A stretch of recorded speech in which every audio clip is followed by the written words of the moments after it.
A town under the grip of a ruthless biker gang finds an unlikely protector in Daniel Briggs, a former soldier turned police officer and his loyal K9 partner, Shadow. When the Iron Fangs take Shadow as a warning, Daniel refuses to back down, igniting a brutal war with gang leader Mace. As tensions escalate, Daniel is forced to abandon the rules he once lived by, teaming up with the hardened Vietnam veteran Frank Mitchell to dismantle the gang from the inside. But power doesn't disappear, it shifts. With Mace gone, another threat rises in his place. Jared Cole, a more brutal and calculated enforcer who aims to rebuild the Iron Fangs empire. As Daniel and Frank strike first, they soon realize that eliminating one enemy only invites another, and Brookhaven's scars run deeper than they ever imagined. With the town divided, law enforcement reluctant to get involved, and new enemies waiting to seize control, Daniel faces the hardest decision of his life: continue the fight in the shadows or step forward and take responsibility for the future of Brookhaven. But when a new wave of bikers arrives, seeking to reclaim the territory left behind, Daniel understands one thing: the war isn't over, and the only way to stop it is to end it on his terms. The fight for Brookhaven has only begun. Hold on a moment before we move forward. Let us know where in the world you're watching from. And if you're loving these stories, don't forget to hit subscribe. Tomorrow's episode is going to be absolutely mind-blowing. The streets of Brookhaven were quiet at this hour, the kind of stillness that came only in the dead of night. The only sounds were the occasional hum of a street lamp, the distant wail of a siren miles away, and the steady purr of a police cruiser as it rolled slowly down the empty streets. Officer Daniel Briggs sat in the driver's seat, his hands relaxed on the wheel, his mind half drifting between exhaustion and the ever-present awareness that came with the job. He had been on duty for 12 hours, longer than usual, but he wasn't complaining.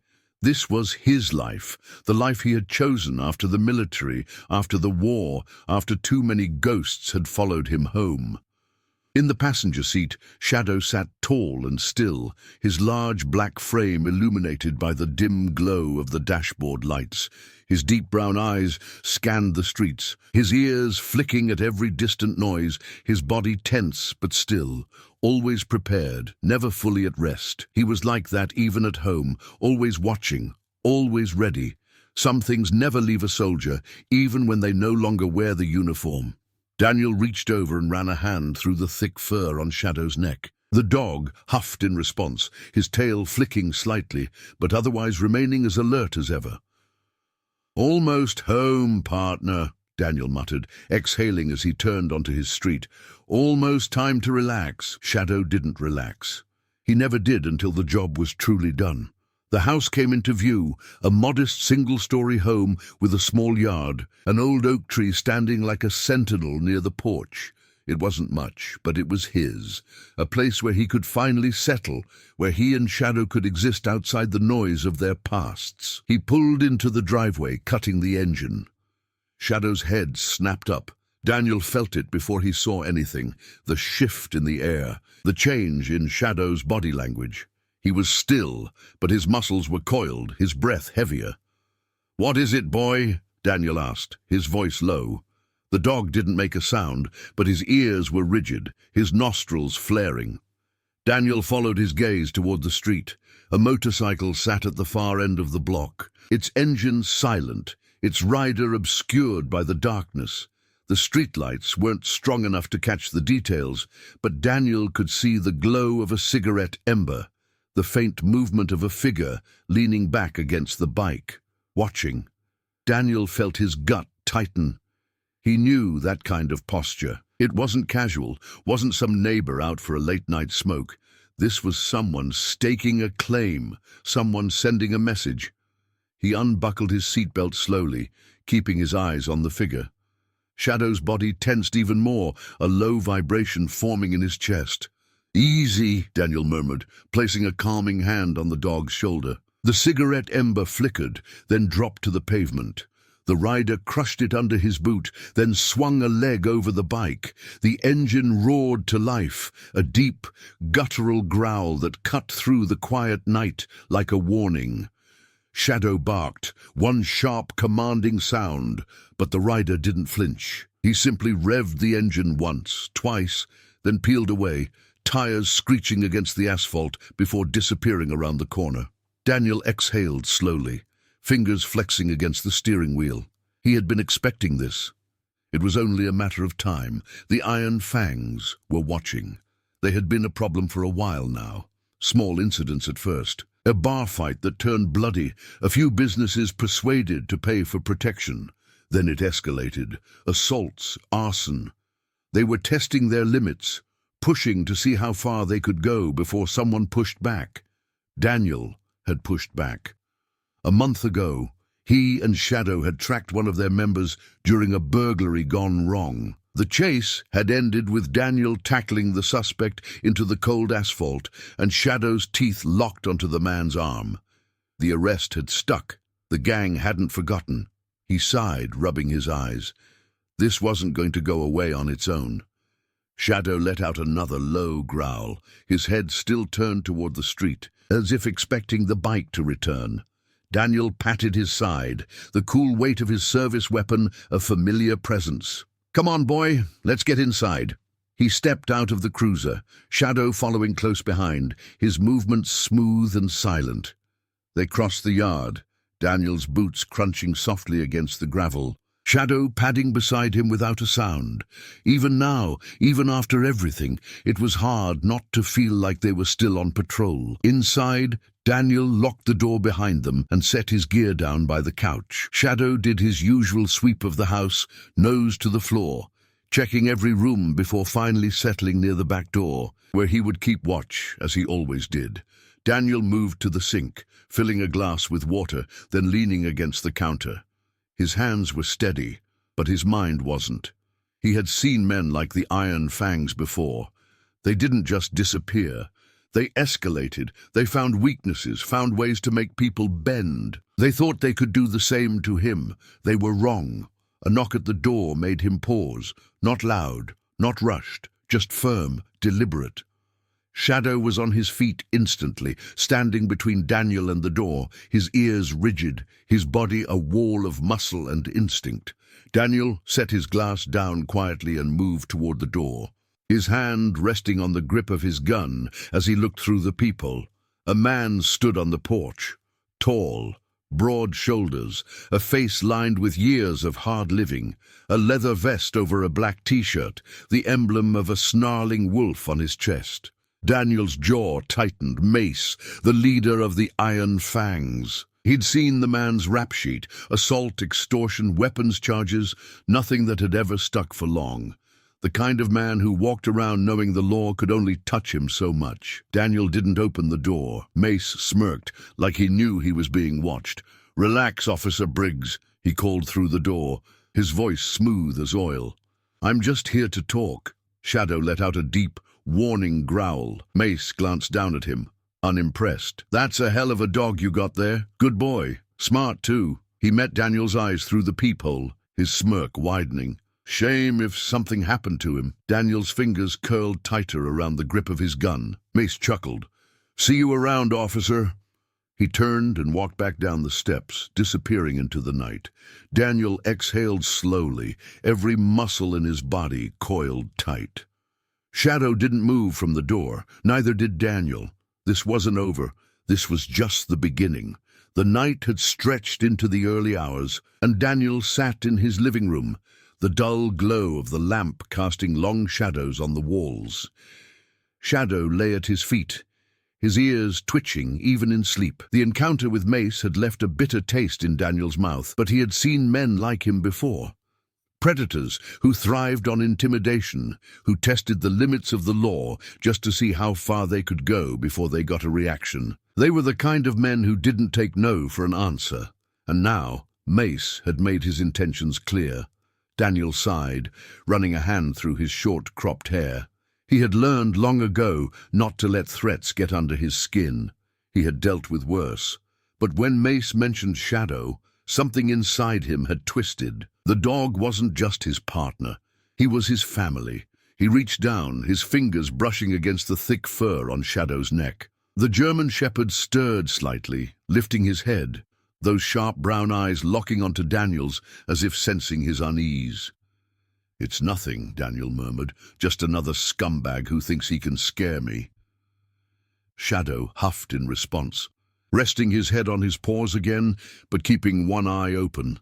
Outside, the wind rattled the windows, carrying the distant hum of the highway. Daniel had never been the paranoid type, but tonight something didn't feel right. He got up and walked to the window, pulling back the curtain just enough to see the street. Empty, nothing out of place, no lingering motorcycles, no figures in the shadows. But Shadow's growl returned, low and quiet. Daniel turned just as the dog rose to his feet, his body stiff, his ears rigid. A sound, faint, barely there. Then another. Daniel's heart pounded as he grabbed his gun off the table and moved toward the back door. The yard was still, the old wooden fence standing just as it always had. The night air was cold against his skin as he stepped out onto the porch. Shadow was beside him in an instant, his nose to the wind, his body coiled tight like a spring. And then the world exploded into chaos. A loud clang from the side of the house, metal against wood. A shadow moved, fast. Daniel's instincts kicked in before his mind could catch up. He raised his gun, stepping off the porch, ready to call out. But then he heard the van. A deep, guttural engine roared to life just beyond the fence. And Shadow was gone. The dog moved before Daniel could even react, a streak of muscle and black fur launching toward the fence with a speed that would have made any man hesitate. The wooden slats splintered as Shadow lunged over, disappearing into the darkness. A yell, a scuffle, a thud. Daniel ran. His feet barely touched the ground as he reached the fence, vaulting over it in a single motion. He landed hard, rolling to his feet, just in time to see the van's taillights illuminate the alleyway. The back doors were open. Shadow fought against two men, his jaws locked onto one's forearm, his body thrashing violently. The man screamed, trying to shake him off, but Shadow held on. "Shadow!" Daniel shouted, raising his gun, but he never got the shot off. The second man moved fast, a thick metal pipe in his hands. It came down hard against Shadow's side with a sickening crack, a yelp, short and sharp. Daniel's stomach twisted as Shadow faltered, his legs buckling, his body crumbling to the ground. "No!" The second man grabbed Shadow by the collar, yanking him toward the van. The first, still bleeding, scrambled inside. The doors slammed shut just as Daniel fired. The bullet punched into the rear bumper, sparks flying, but it didn't stop them. Tires screeched against the pavement. The van fishtailed before rocketing down the alley, disappearing into the night. Daniel sprinted after it, his lungs burning, his heart hammering. He pushed himself harder, faster, but it was no use. The van was gone, and so was Shadow.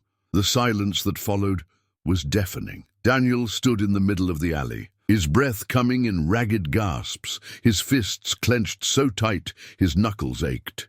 He could still see the fight playing out in his mind, the way Shadow had fought, the way he had collapsed, the sound of that pipe hitting bone. A deep rage burned in Daniel's chest, something raw and ugly, something he hadn't felt in years. This wasn't just a message. This was war. His hands shook as he pulled out his phone, dialing with stiff fingers. "Harris!" came the groggy voice on the other end. Daniel forced himself to breathe. "I need you to run a plate." Silence. Then, fully awake now, "What the hell happened?" "They took Shadow." There was a pause. Then a sharp inhale. "Where are you?"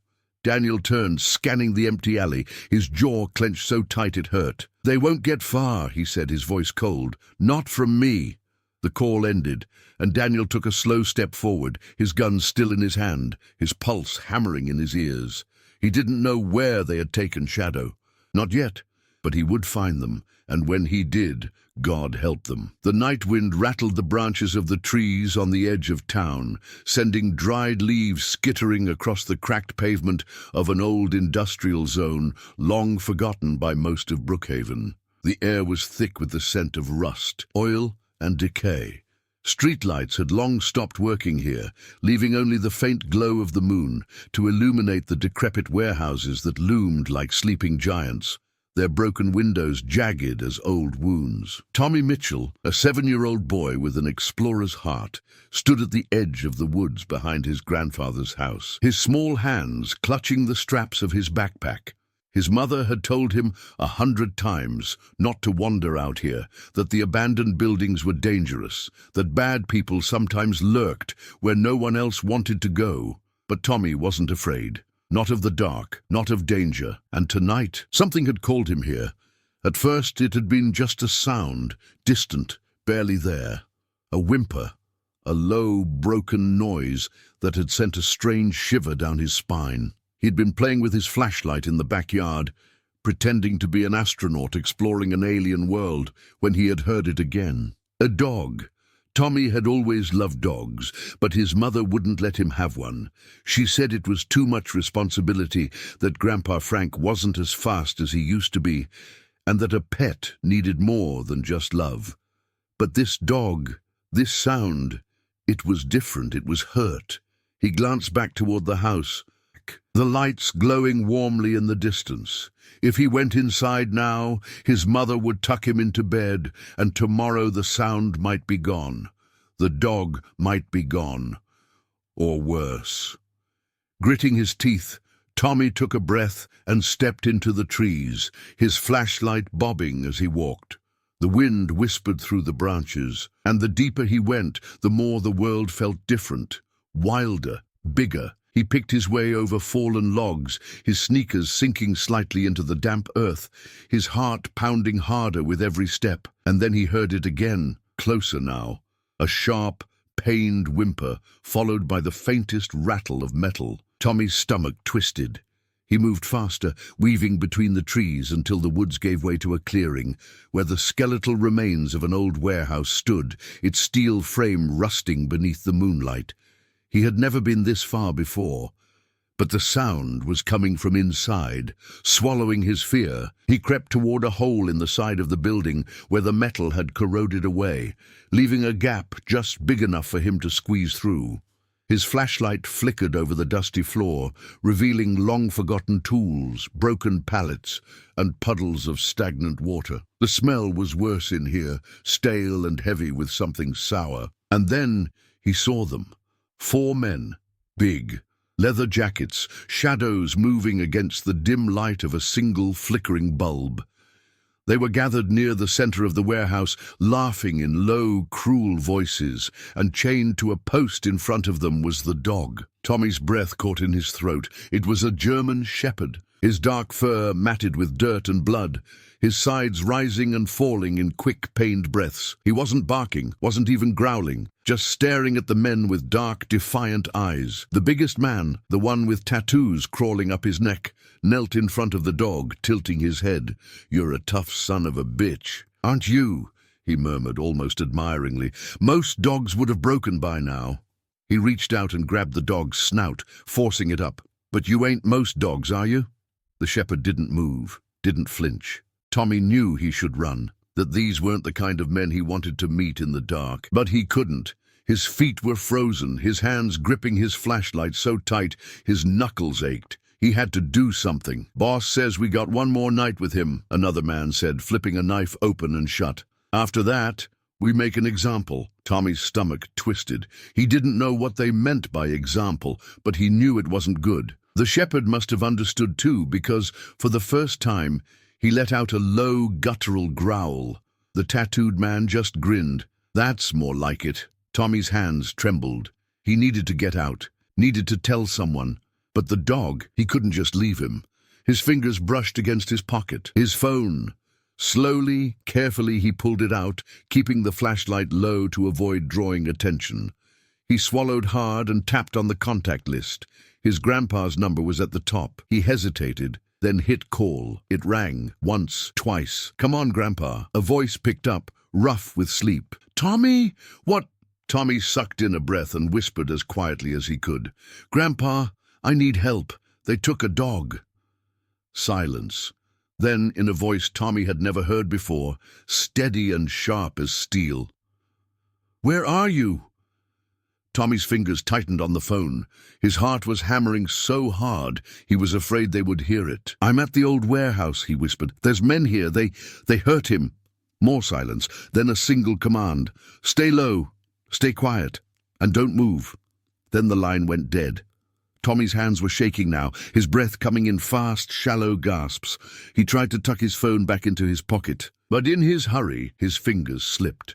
The phone hit the concrete floor with a sharp clack. The laughter stopped. The men turned. The tattooed one narrowed his eyes. What the hell was that? Tommy's stomach dropped. He spun on his heel and ran. He didn't care if they heard him now. He didn't care about the flashlight bouncing wildly in his hand, about the shouts behind him.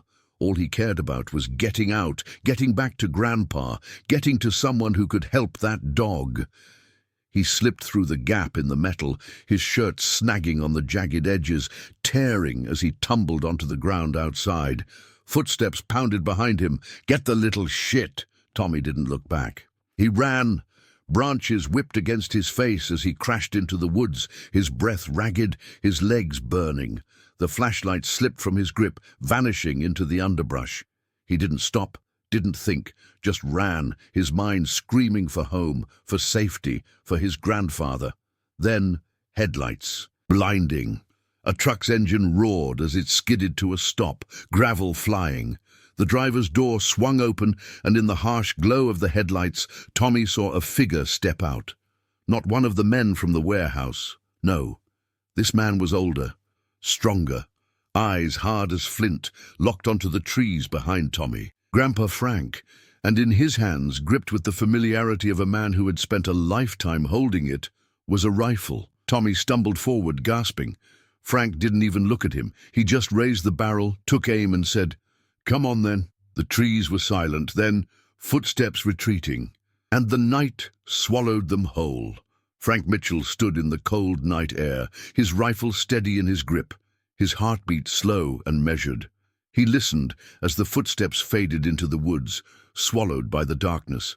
They wouldn't be back, not tonight. He had seen men like them before, predators who thrived on fear, who took what they wanted because no one ever stopped them. But he had spent too many years in war zones to be easily intimidated, and he sure as hell wasn't about to let them take his grandson's courage away. Tommy clung to his side, his small chest heaving, his face streaked with dirt and sweat. Frank placed a firm hand on the boy's shoulder, grounding him, letting him feel the strength in his grip. "You did good, kid," he murmured. "Now, let's get home." They climbed into the truck, the headlights cutting through the dark as Frank turned the wheel hard, kicking up gravel as they pulled onto the road. Tommy sat silent, his wide eyes darting back toward the trees, half expecting those men to burst through at any second. But Frank knew better. They wouldn't try again tonight. "What did you see?" Frank asked after a long moment. Tommy swallowed hard. "A dog," he whispered. "A big one. They had him tied up." He looked hurt, Grandpa. Frank's grip tightened on the wheel. "A dog, a big one.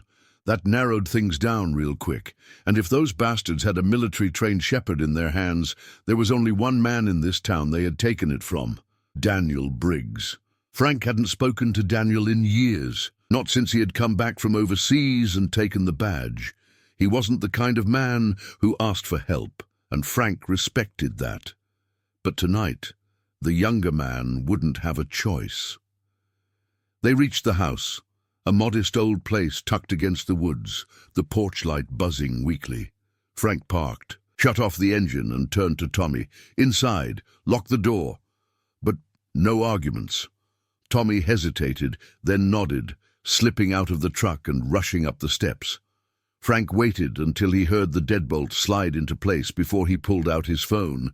His fingers moved fast, dialing a number he hadn't used in years. It rang once, twice, Then a voice, sharp, raw. "Mitchell!" Frank didn't waste time. "They took your dog." Silence. Then something cold in Daniel's tone. "Where?" "Old warehouse, past the industrial district," Frank said. "Tommy saw them there." Another pause. Frank could hear the barely restrained fury behind Daniel's breathing. Then, "I'm on my way." The line went dead. Frank slid the phone into his pocket and grabbed his rifle from the passenger seat. His knees ached when he stepped out of the truck, but he ignored the pain. He had spent most of his life fighting wars that weren't his to fight. This one was different. This one was personal. He moved back toward the house, stepping onto the porch where Tommy was watching him through the screen door, his small fingers gripping the frame. "Grandpa," the boy whispered, "are you gonna help him?" Frank looked down at him, saw the worry in his grandson's eyes, the uncertainty. The kid had seen too much tonight. He crouched, resting a hand on the boy's shoulder. "I ain't letting those bastards win," he said simply. "Neither are you." Tommy blinked, his breath hitching.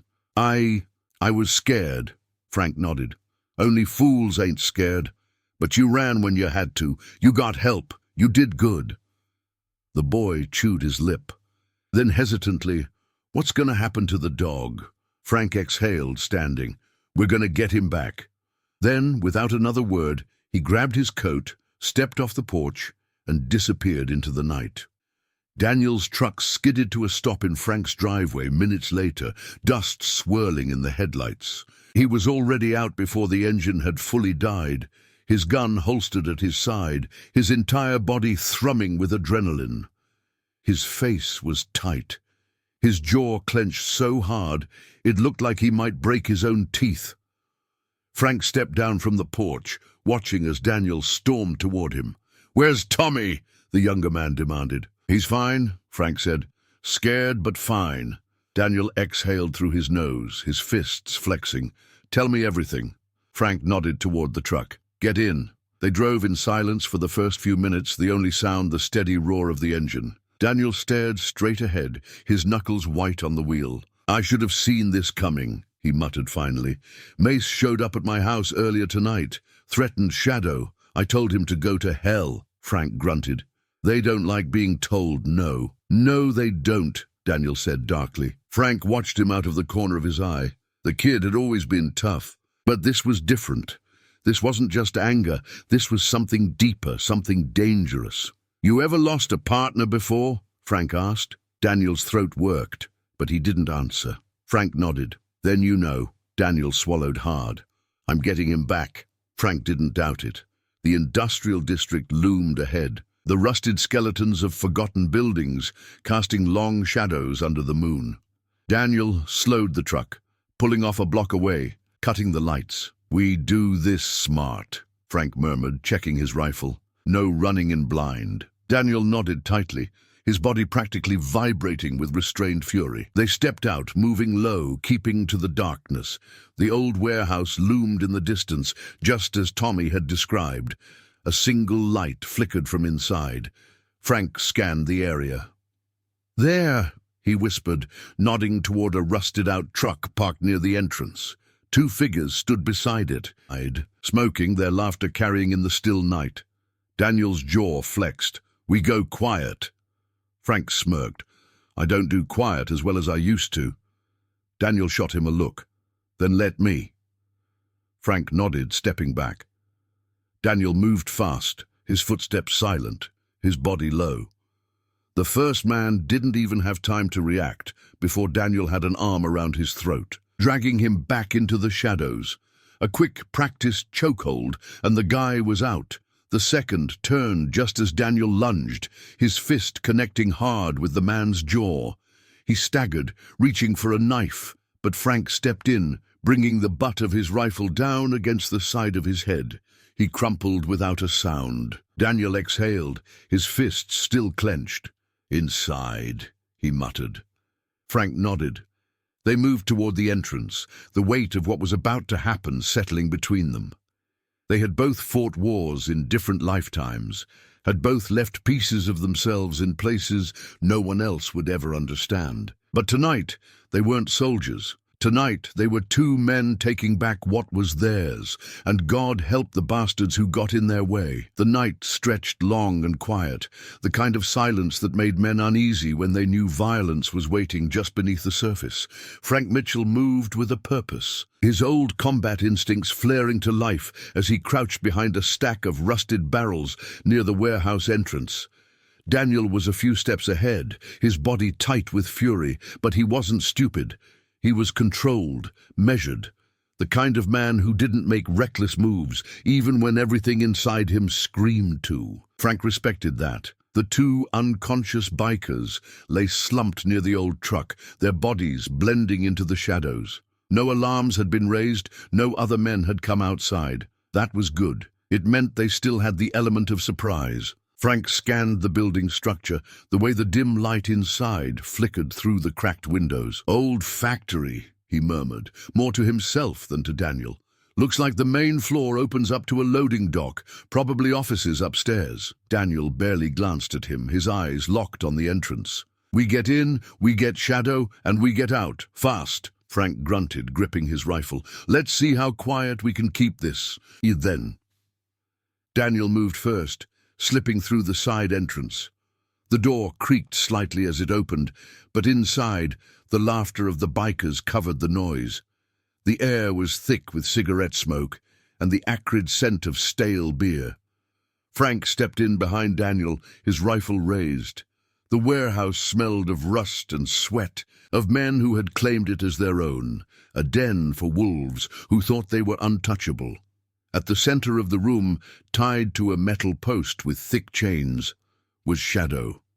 Frank had seen war, had seen men beaten and broken, and what he saw in that dog's dark eyes was no different. Shadow was hurt, his fur matted with blood, his breathing slow, but he wasn't broken. No, he was waiting, and when his gaze lifted and met Daniel's, something inside him shifted. The German shepherd didn't whimper, didn't bark. He just stared, unwavering, a soldier waiting for orders. Daniel exhaled sharply. Frank saw his fingers twitch, that restraint on the verge of snapping. Then Mace's voice cut through the air. "I was wondering when you'd show." The bastard was sitting on an old wooden crate, legs spread, a cigarette dangling from his fingers. His leather jacket bore the Iron Fangs emblem, a snarling wolf, the stitching worn but proud. Around him, 6 of his men lounged, their postures loose, relaxed. They weren't afraid. They didn't think they had reason to be. Frank tensed, his rifle angled slightly downward but ready. Daniel didn't lower his gun. His jaw flexed, his breathing controlled, but Frank could feel the storm brewing beneath. Mace smirked, tapping his cigarette against the crate. "You know, Briggs, I figured you'd be smarter than this, walking right into my house without an invitation." Daniel's voice was steady, but Frank could hear the sharp edge beneath it. "Let him go." Mace chuckled, shaking his head. "Now see, I can't do that. That dog of yours, he embarrassed us. And you made it worse."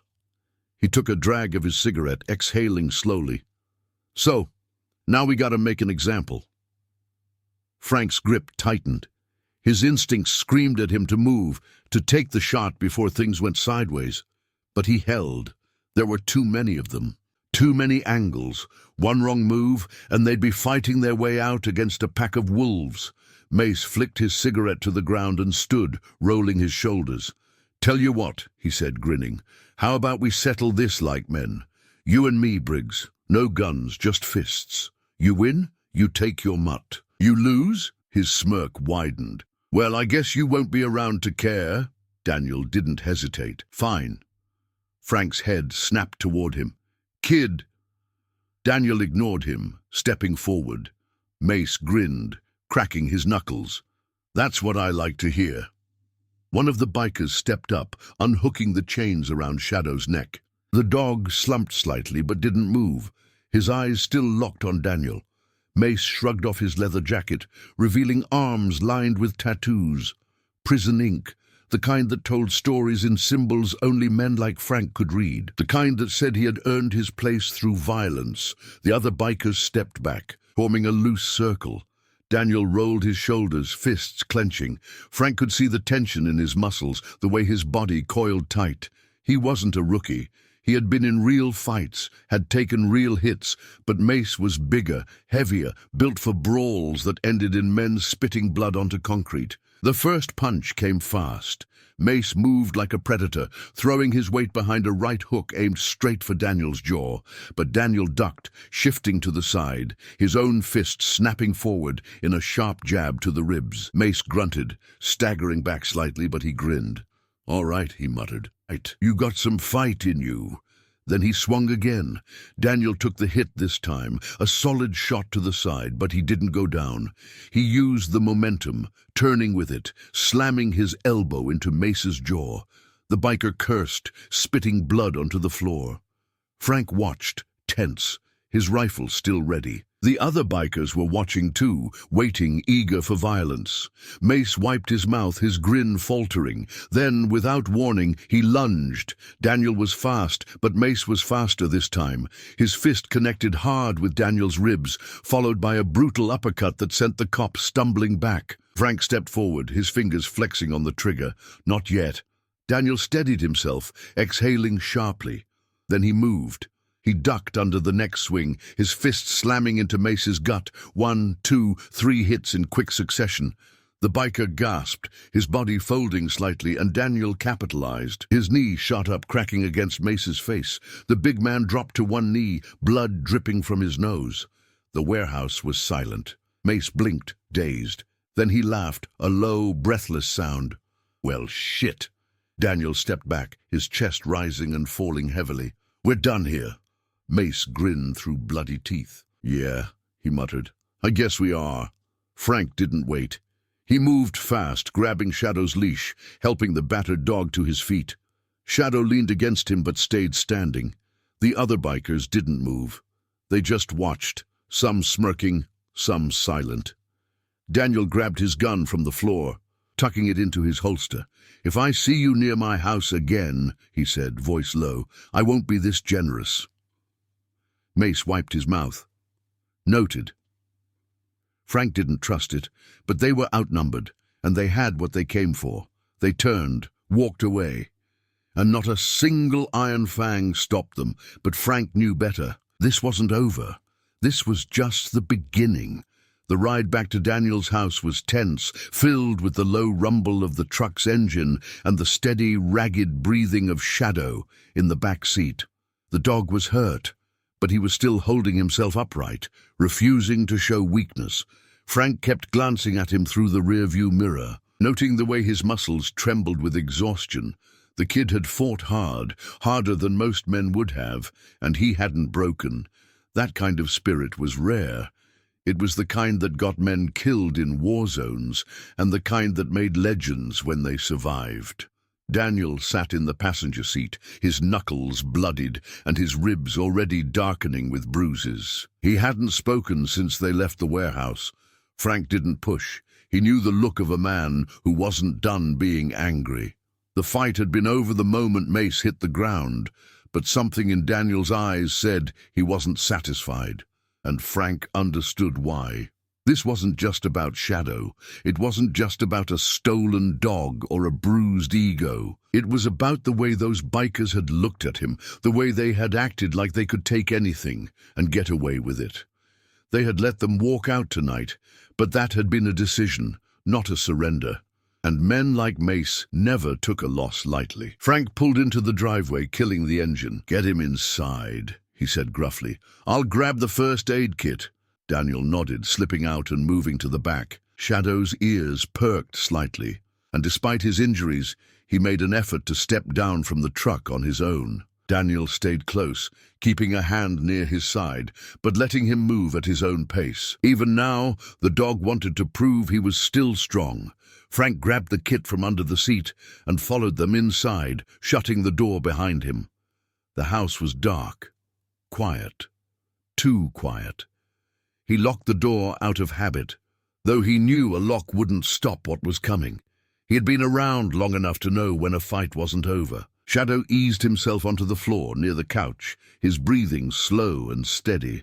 Daniel crouched beside him, his fingers tracing lightly over the bruises and cuts along the dog's ribs.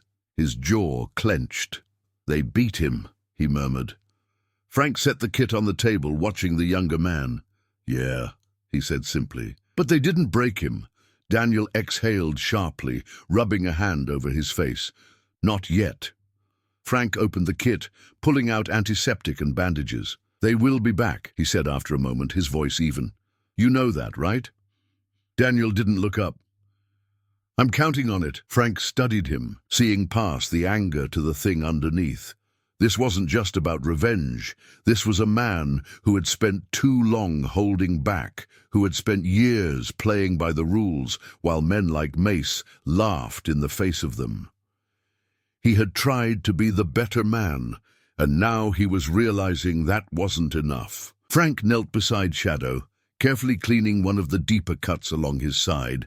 The dog barely flinched, his eyes steady. He had the same look Daniel did, calm, but not at peace. "You thinking about hitting them first?" Frank asked casually. Daniel's jaw tightened. "Not unless I have to." Frank nodded. That was the right answer, but not the one that would keep him safe. "You can't go at this alone," he said. Daniel finally looked up, his eyes sharp. "You offering?" Frank smirked. "Kid, if I wasn't, I wouldn't still be here." Daniel exhaled, the smallest flicker of gratitude crossing his face before it hardened again. "I don't know how far they'll go." Frank set the bloodied cloth aside. "Far," he said simply. "Men like them don't let things go. They're gonna test you, see if you're willing to stand your ground. If you back down, they own you. If you fight back, they'll come harder." He met Daniel's gaze. "And if you take one of them out of the picture, then it's a war." Daniel leaned back against the couch, nodding slowly. He already knew. He had known the moment he stepped into that warehouse that this wasn't something that would end cleanly. But there was no hesitation in his eyes. He had made his decision. A low growl rumbled from Shadow's throat, and both men turned toward the window. Daniel stood, his body tense. "What is it?" Frank reached for his rifle, his gut already telling him what he didn't want to say out loud. Shadow limped toward the door, his nose flaring, his ears twitching toward the front yard. Then came the sound. Engines, the deep, guttural roar of motorcycles rolling slow, circling like wolves in the dark. Frank moved to the window, peering through the blinds. 5 bikes, maybe 6, crawling down the street at an idle pace. They weren't in a hurry. They wanted to be seen. Daniel cursed under his breath. "They're testing me." Frank nodded. "Seeing if you scare easy." The bikes didn't stop. They just circled, slow and steady, the glow of headlights washing over the house in rhythmic flashes. Then one of them revved his engine, loud, deliberate, a warning. Then another and another, the sound built into a wall of noise, vibrating through the walls. A message written in gasoline and steel. They didn't have to say the words. Daniel knew what it meant. This wasn't over. The roar cut off as suddenly as it had begun. One by one the bikers peeled away, disappearing into the night. The street was silent again, but the damage was done. Frank let the curtain fall back into place. "They're waiting for you to slip." Daniel didn't move, his fists flexing at his sides. "Then they'll be waiting a long time." Frank studied him, then glanced at Shadow.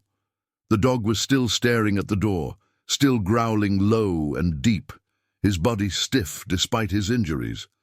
"We need to get ahead of this," Frank muttered. Daniel's eyes flicked toward him. "What are you thinking?" Frank sat down at the table, grabbing a bottle of whiskey and pouring 2 glasses. He slid one toward Daniel, who hesitated before taking it. "I'm thinking," Frank said, taking a slow sip, "that we stop waiting for them to make the next move." Daniel's fingers tightened around the glass. "We make it first." The night stretched long after the bikers left, but neither Daniel nor Frank spoke much. The silence between them was filled with unspoken truths, both men knowing that what had started was not something that could be undone. The Iron Fangs had drawn their line in the sand, daring Daniel to step over it. If he hesitated now, if he let them dictate what happened next, he'd spend the rest of his life looking over his shoulder. They would never stop, never let him breathe, not until they owned him or destroyed him. Daniel had made his choice. Frank saw it in the way the younger man sat at the table, his jaw locked, his knuckles tight around the glass he hadn't touched. He didn't need to say it out loud. Frank knew. He had been here before, in another life, another war, where men decided in quiet moments whether they would live as prey or fight as wolves. Shadow lay near the couch, his body still sore from the beating he had taken. But his head was up, his eyes tracking every shift in the room. He knew too. Dogs always knew. Frank exhaled slowly and leaned back in his chair. "What's the move, then?" Daniel finally looked up, his eyes dark. "We hit them first." Frank grinned, the kind of grin that didn't reach his eyes. "Good answer." They sat there, mapping out possibilities in their minds, knowing there weren't many. The Iron Fangs weren't some gang of amateurs. They were organized, dangerous, and they thrived on fear. If Daniel and Frank wanted a shot at shutting them down, they needed to do it fast and decisive before the gang had time to regroup. Frank tapped a finger against the table. "I've been watching these bastards for a while. They've got a few spots around town. But the real nest? That's the bar off the highway. Runs all night. Deals happen in the back." Daniel nodded. "Mace will be there." "Damn right he will," Frank muttered. "He wants to see what you'll do next. You walk in there, you better be ready to finish it." Daniel exhaled sharply, rubbing a hand over his face. "We can't just walk in and start shooting." Frank smirked. "No, but we can make them wish we had." Before Daniel could ask what that meant, Shadow's ears twitched, his body suddenly going rigid. Then came the sound, a long, painful howl, splitting through the quiet like a blade. Daniel shot up so fast his chair scraped against the floor. He knew that sound. Shadow knew it too. It was another dog. It wasn't just a cry. It was raw, filled with something deeper, something desperate. Frank's expression hardened. "They've got another one." Daniel was already moving, grabbing his gun from the counter, slipping it into his holster as he headed for the door. "Where?" Frank followed, grabbing his rifle. "Not far. Probably the same warehouse." Daniel's gut burned with fury as he stepped onto the porch, scanning the darkness. It wasn't enough for the Iron Fangs to steal Shadow, to try to break him. Now they had another dog, another victim. And they wanted Daniel to hear it. They wanted him to know. That howl hadn't been an accident. It was a message. Frank climbed into the truck, firing the engine to life. Daniel barely got the door shut before they were moving, tires kicking up dust as they tore out of the driveway. No more waiting. This time they were taking the fight to them. The roads blurred under the headlights as they sped toward the industrial district, neither of them speaking, their focus locked on what was coming. The warehouse loomed ahead, just as it had before, the old steel beams catching the moonlight. Frank slowed the truck, parking a block away. No need to announce their arrival.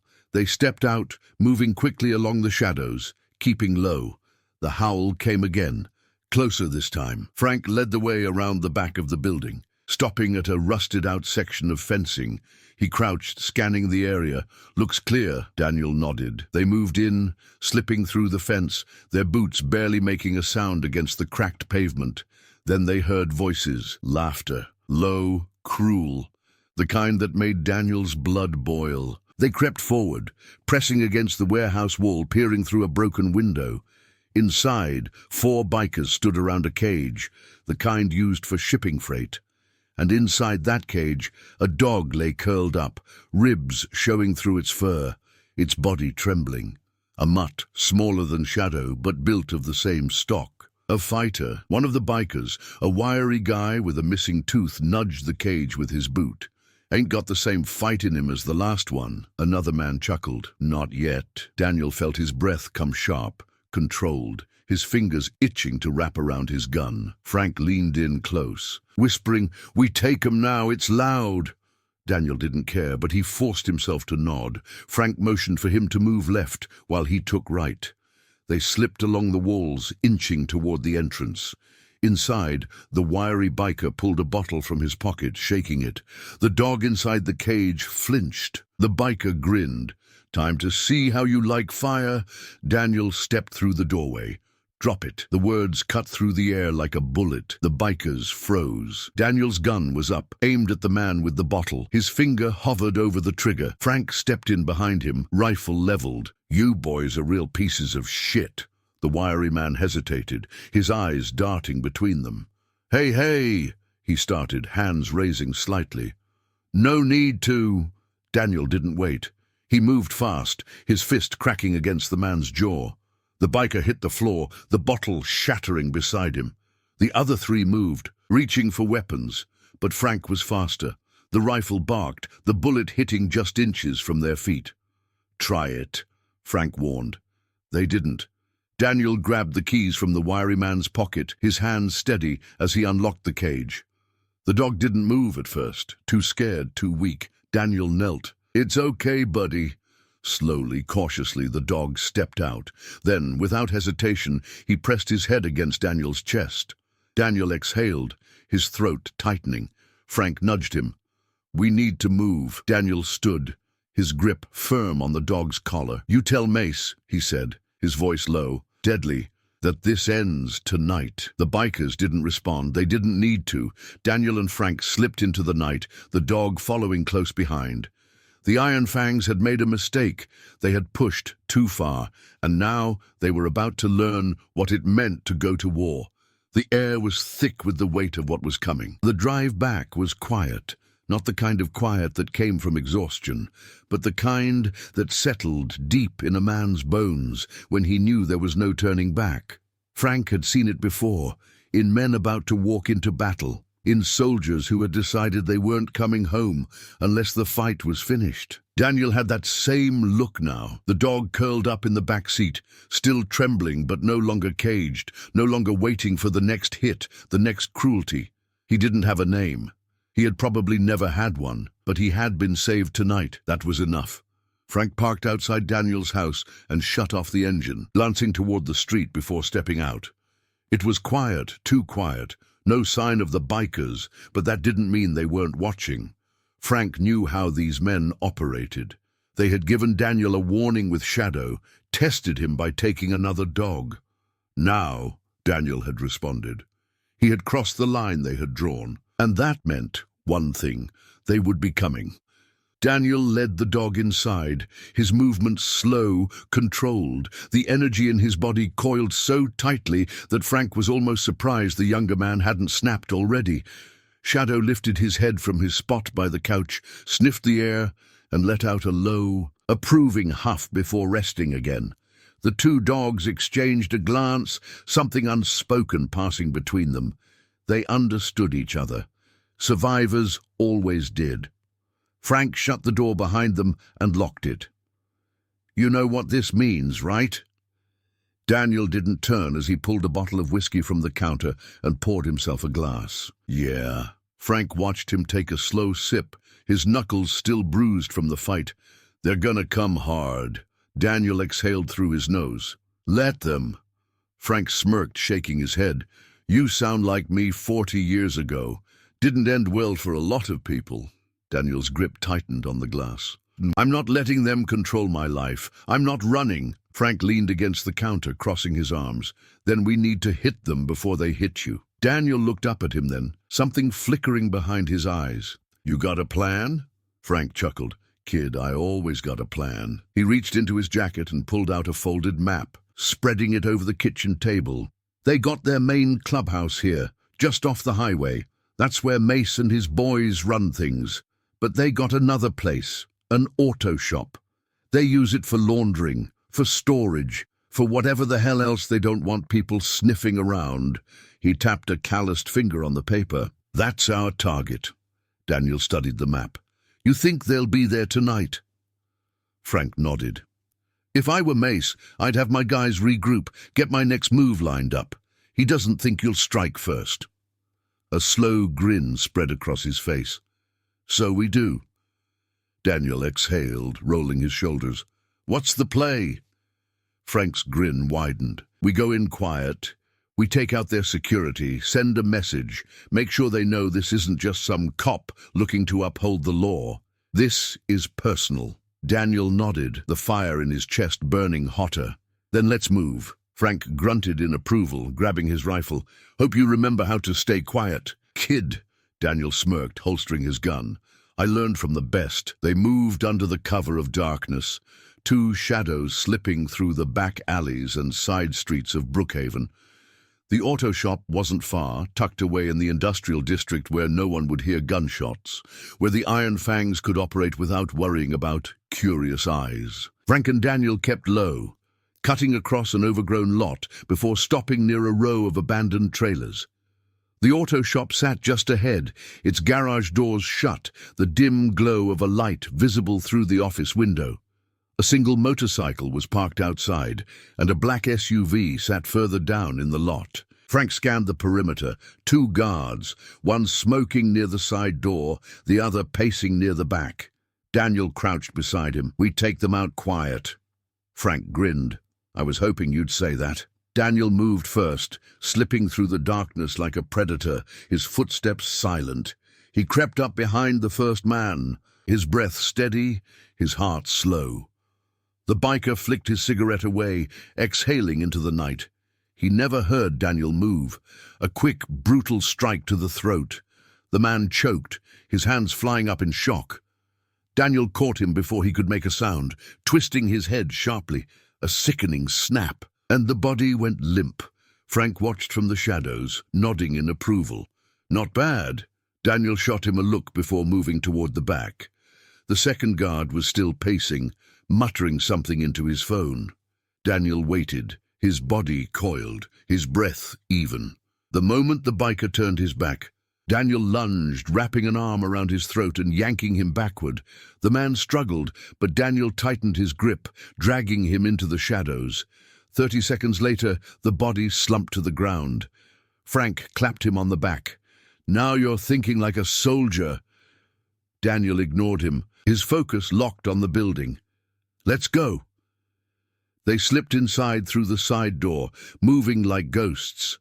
The air was thick with the scent of oil and metal, the faint hum of classic rock playing from an old radio. The main floor was empty, but voices drifted from an office near the back. Daniel motioned for Frank to take the left while he moved right. They reached the door, listening. Mace wants us to wait, one man was saying. Says we let Briggs sweat a little. Another voice scoffed. Bullshit. We should have put a bullet in his head when we had the chance.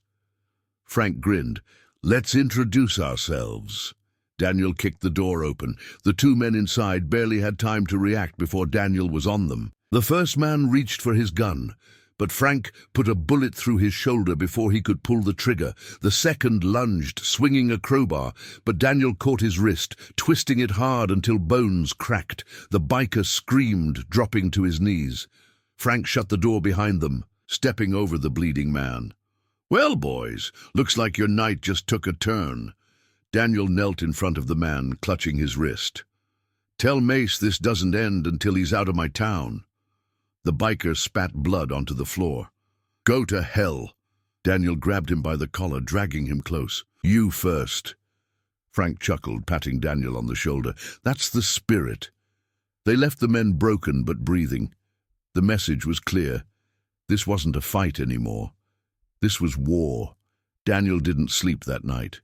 He sat at the kitchen table, staring at the map Frank had spread out between them. His knuckles still stained with the blood of the men they'd left broken at the auto shop. The house was quiet, but the silence didn't bring peace. It felt like the calm before a storm, the kind of stillness that only came before something violent. Shadow lay nearby, his breathing steady but his body tense, ears twitching at the slightest noise. The other dog, the one they had rescued, was curled up in the corner, resting but still watching. Two survivors, waiting for what came next. Frank poured himself another drink, the amber liquid catching the dim light of the kitchen. He didn't offer Daniel one. He knew the younger man's mind was too sharp, too focused, running 100 different ways this could end. They'll be moving soon, Frank muttered, leaning back in his chair. Mace isn't the type to take a hit and do nothing. He'll come back hard. Daniel exhaled, running a hand over his face. "Let him." Frank smirked, shaking his head. "You sound like me when I was your age. Ready to take on the world, not giving a damn about the consequences." He took a slow sip, eyes locking onto Daniel's. "But there's always consequences." Daniel's jaw tightened. "What would you do?" Frank studied him for a long moment, then leaned forward, resting his elbows on the table. "I'd end it before it gets worse." He tapped the map with one calloused finger. "We hit them where it hurts. Fast, hard, no second chances." Daniel nodded slowly. "We take out their headquarters." Frank's smirk widened. "Now you're thinking like a soldier." The plan formed quickly. The Iron Fangs' main clubhouse was just off the highway, a dive bar that doubled as their command center. They stored weapons there, ran their drug operations from the back rooms, and gathered there to plan whatever illegal shit they were involved in. It was their home base, the one place they thought they were untouchable, until tonight. Frank checked his rifle as Daniel went over the details one last time. The goal wasn't to wipe them all out. This wasn't a suicide mission, but to make sure Mace and his men understood that this fight wasn't worth it.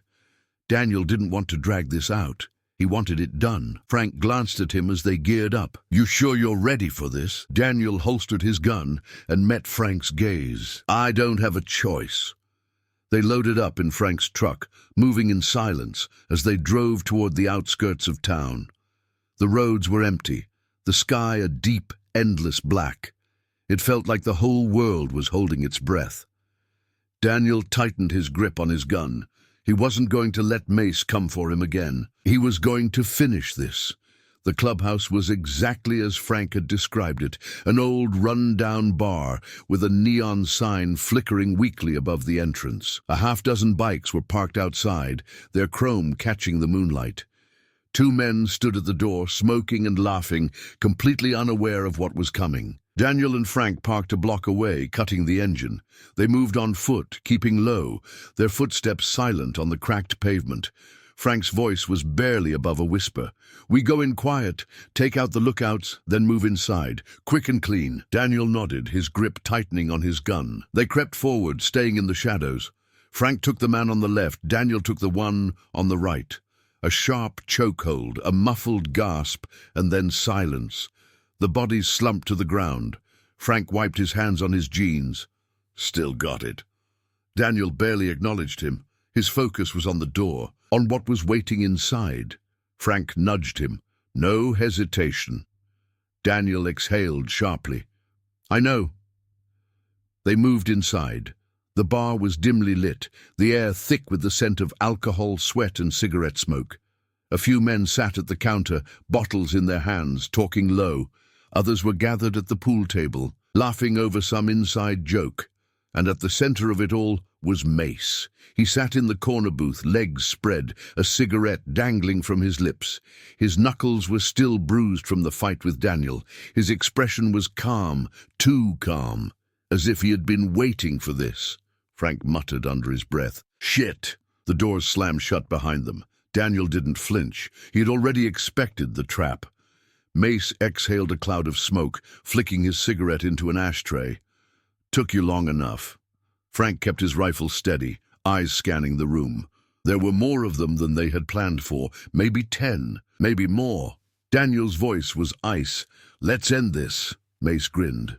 "That's the plan." And then all hell broke loose. The first shot came from the bar. Daniel barely had time to duck as the bullet shattered the bottle behind him. Frank moved fast, taking cover behind a table, returning fire with sharp, calculated shots. Daniel rolled to the side, taking aim and squeezing the trigger. The man at the bar went down, clutching his leg with a scream. Chaos erupted. Mace was gone, slipping out the back as his men fought to cover his escape. Daniel cursed, shoving forward, using the distraction to move toward the hallway. Frank covered him, his rifle barking in short bursts, forcing the remaining bikers into cover. Daniel sprinted down the hall, kicking open the back door, just in time to see Mace climbing onto his bike. For a second, their eyes met. Then Mace smirked and peeled off into the night. Daniel didn't think. He just ran. His legs burned, his breath came in ragged gasps, but he didn't stop. He vaulted over a low fence, cutting across the lot, trying to close the distance. But Mace was already too far. The roar of the motorcycle faded into the night. Daniel skidded to a stop, his fists clenching. Frank jogged up behind him, breathing hard. "He's gone!" Daniel exhaled sharply, rage burning in his chest. Not for long. They turned back to the clubhouse. The fight was over. The remaining bikers had either fled or were too injured to put up a fight. The building was wrecked, bullet holes in the walls, shattered glass on the floor. Frank sighed. "Well, we sure as hell sent a message." Daniel's jaw tightened. Not enough. Frank studied him, then clapped a hand on his shoulder. "We'll find him." Daniel barely nodded. He wasn't thinking about Mace anymore. He was thinking about what came next, because if Mace wanted a war, Daniel was ready to give him one. The air inside the wrecked clubhouse was thick with gunpowder and spilled liquor, the scent of blood cutting through it like a knife. Daniel stood in the wreckage, his heart still hammering from the fight, his fingers flexing around the grip of his gun. Mace was gone, but that didn't matter. Not yet. The real war had just started. Frank stepped over a broken chair, his rifle still slung over his shoulder. His sharp eyes scanned the scene, taking in the bodies. Some groaning, some unconscious, some too still to move again. The Iron Fangs weren't dead, not as a gang, but they were wounded, and wounded men always came back harder. "We need to move," Frank said, voice low, calculated. "Cops will be crawling this place soon, and we ain't got the luxury of explaining ourselves." Daniel exhaled sharply, rolling his shoulders. His ribs ached from the fight, his bruises screaming at him, but the pain barely registered. "We didn't finish it," Frank grunted. "We didn't need to. We set the goddamn fire. Now we see what burns." Daniel shook his head. "Mace isn't going to let this go." Frank smirked. Didn't expect him to. He nudged one of the downed bikers with the toe of his boot, a man groaning, clutching his stomach where a bullet had grazed him. "But right now he's on the run, licking his wounds. That buys us time." Daniel wasn't convinced. Time didn't mean anything when the enemy had nothing to lose. The Iron Fangs had been challenged, and men like Mace only knew one way to answer: with blood. Frank was already moving, heading for the exit. "Come on, kid, we got work to do." Daniel followed, stepping over shattered glass and spent shells as they slipped into the night. The truck was parked 2 blocks away, hidden near an old loading dock. They moved fast, their shadows blending into the empty streets. The town eerily silent after the storm they had just unleashed. Frank climbed into the driver's seat, starting the engine without hesitation. "We go to ground for a while, let the dust settle." Daniel's jaw clenched, and then Frank shot him a sidelong glance. "Then we end it." The drive back was tense, both men lost in their own thoughts. Shadow was waiting at the house, ears perked as Daniel stepped inside. The other dog, the one they had rescued, lifted his head slightly from his spot on the floor. He was still adjusting, still waiting to see if this place was real, if safety was something he could trust. Daniel crouched beside him, running a hand over his fur. "We're gonna need a name for you," he murmured. Frank leaned against the wall, watching. "Dog's been through hell, needs something that fits." Daniel thought for a moment, then, softly, "Ghost." The dog's ears flicked, his tail moved slightly. Frank nodded. "Yeah, that'll do." The night dragged on. Neither of them slept, and just before dawn, the war came knocking. A single gunshot cracked through the stillness, shattering the quiet like glass. Daniel was up before the echo faded, gun in hand, moving toward the door. Frank was already there, his rifle steady, his eyes sharp. Shadow was growling low, his body coiled. Ghost stood beside him, silent but alert. Another shot, closer this time, then the sound of engines. Daniel pulled the curtain back just enough to see them. Motorcycles, at least 10, maybe more, crawling down the street like a pack of wolves. The Iron Fangs weren't hiding anymore. They weren't circling like they had the first time. They were coming. Frank exhaled. "Told you they'd come hard." Daniel didn't respond. He was already moving, already grabbing spare magazines, already locking down in his mind what needed to be done. He had spent years enforcing the law, living by its rules, but those rules didn't mean shit right now. Right now, the only law that mattered was survival. Frank was calm. Too calm. The way a man got when he had been through this too many times before. "We got options." Daniel checked his gun, chambering around. "We hold our ground," Frank smirked. "That's what I was hoping you'd say." The first shot hit the house, shattering a window. Shadow barked, Ghost let out a low growl, and then it was all movement. Daniel and Frank shifted fast, years of instinct taking over. The Iron Fangs weren't kicking down the door yet, weren't storming in full force. They were testing, seeing if the fight would come to them. Daniel pressed against the wall, peering through the gap. The bikes were still running, headlights throwing sharp beams through the early morning fog. A few men were already moving on foot, spreading out, trying to get angles. Frank clicked the safety off his rifle. "They don't know we're ready." Daniel exhaled. "Let's show them." The next shot wasn't theirs, it was Frank's. The rifle barked, and one of the bikers dropped, clutching his leg. The others scattered, diving behind whatever cover they could find. Daniel moved fast, stepping out just long enough to fire 2 quick shots, forcing them back further. The bikers weren't expecting resistance like this. They had thought they were coming to finish something, not walking into a fight they weren't prepared for. Frank chuckled, reloading. "They'll rethink their strategy real quick." Daniel wasn't so sure. Mace hadn't shown himself yet, and that meant he had a plan. Then, as if summoned by the thought, another sound cut through the chaos. A roar. Not an engine. A truck. Daniel barely had time to process before the old black pickup came barreling around the corner, its tires screeching against the pavement. Frank cursed. "Move!" Daniel grabbed Shadow's collar, pulling him back just as the truck smashed through the fence, wood splintering, metal groaning as it skidded to a stop. The driver's side door flew open. Mace stepped out. His face was bruised, his knuckles still raw from their last fight, but he was smiling. "Morning, Briggs," he called. "Figured we'd settle this proper." Daniel stepped forward, a gun at his side. "You don't get to settle shit." Mace spread his arms. "You sure about that?"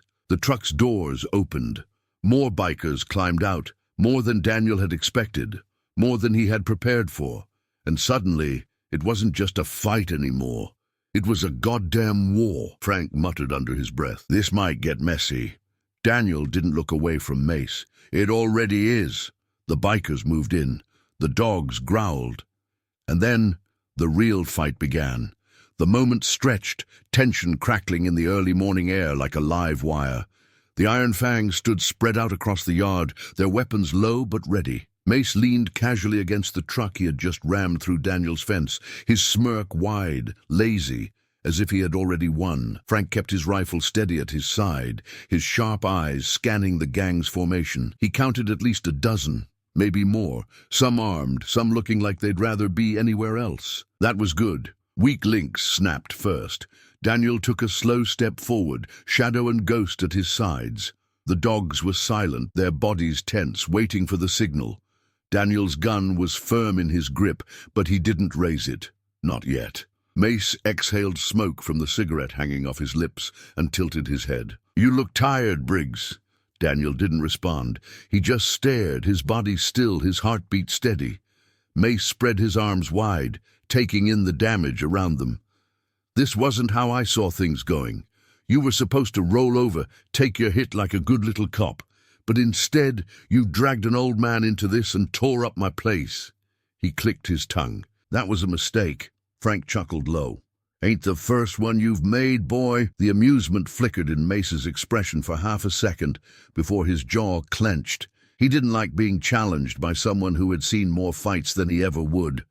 One of the bikers shifted, a wiry guy with a scar running down his jaw. His fingers twitched near his waistband, and Frank noticed. Daniel did too.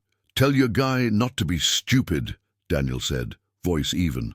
"First man who moves dies." Mace studied him, then laughed. "Jesus, Briggs, you're not even pretending anymore, are you? Not even trying to be the good guy." Daniel didn't blink. "I was the good guy. You made sure that didn't last." Mace smirked as if he liked that answer. "All right then, since we're past the point of pretending, let's be honest." He kicked off the truck, taking a step forward, his eyes locking onto Daniel's like he was trying to pry into his skull. "You can't win this," Frank grunted. "That's so." Mace ignored him. "You don't get it, do you, Briggs? You think you can take us all down with that badge and that dog? You think people like you get to walk away from a fight like this?" He shook his head. "Nah, doesn't work that way. You put your nose where it doesn't belong. You embarrassed me. And now I've got to make sure people see what happens when you push the wrong people." Daniel's grip on his gun tightened. "Then do it." The smirk flickered, just for a second. Mace was many things, but reckless wasn't one of them. He wanted Daniel to back down, to walk away, to accept that this fight belonged to the Iron Fangs. But Daniel hadn't walked away before. He sure as hell wasn't going to start now. Mace sighed, rubbing his jaw like he was bored. "Look, I get it. You're pissed. We took your dog, roughed him up. You wanted payback. You got it." He gestured to the wreckage around them. "Now I'm giving you a choice," Frank muttered. "Here it comes." Mace ignored him. "You can pack your shit and leave town. You disappear, this all goes away.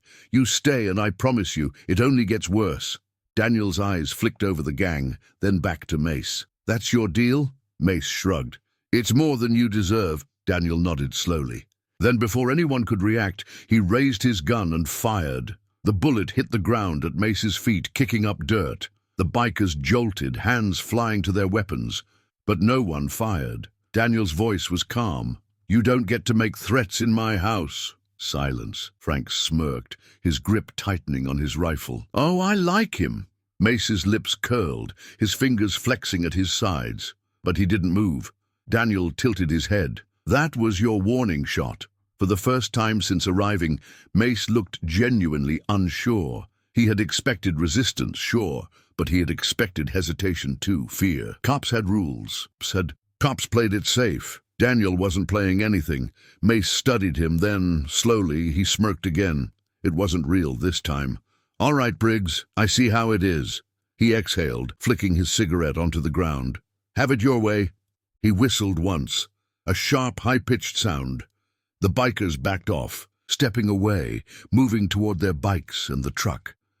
Mace turned, climbing into the driver's seat. Before closing the door, he glanced back at Daniel. "This doesn't end with me leaving." Daniel nodded, didn't think it would. The truck's engine roared to life. The bikers mounted up one by one, engines growling like animals waiting for release. Mace pulled away first. The others followed, roaring down the street, their headlights cutting through the fog. Then, just like that, they were gone. The silence that followed was heavier than the noise. Frank let out a breath, rolling his shoulders. "Well, that was fun." Daniel turned, walking back toward the house. Shadow and Ghost were still waiting near the doorway, ears perked, watching everything. Frank followed him inside, locking the door behind them. "He'll be back." Daniel nodded, setting his gun on the table. "I know." Frank scratched his chin. "You really ready for that?" Daniel exhaled, his fingers brushing over Shadow's fur, grounding himself. "I'm done waiting." Frank smirked. "Now you're talking my language." Outside, the sun was starting to rise, painting the sky in pale shades of pink and gray. The house was still standing. The fight hadn't come tonight, but it would. And next time, Daniel wouldn't be waiting for it. He would be bringing it to them. The air inside the house was thick with the weight of what had just happened. Daniel sat at the table, his hands pressed against the wood, his jaw tight. The Iron Fangs had made their move, and instead of breaking him, they had set something loose inside him.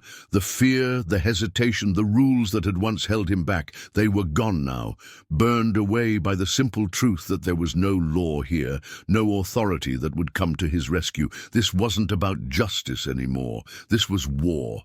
Frank stood by the window. Frank stood, his rifle resting against his shoulder as he watched the empty street. His body was still, but Daniel knew his mind was working, calculating. Frank had seen more wars than he could count, had fought in them, had survived them.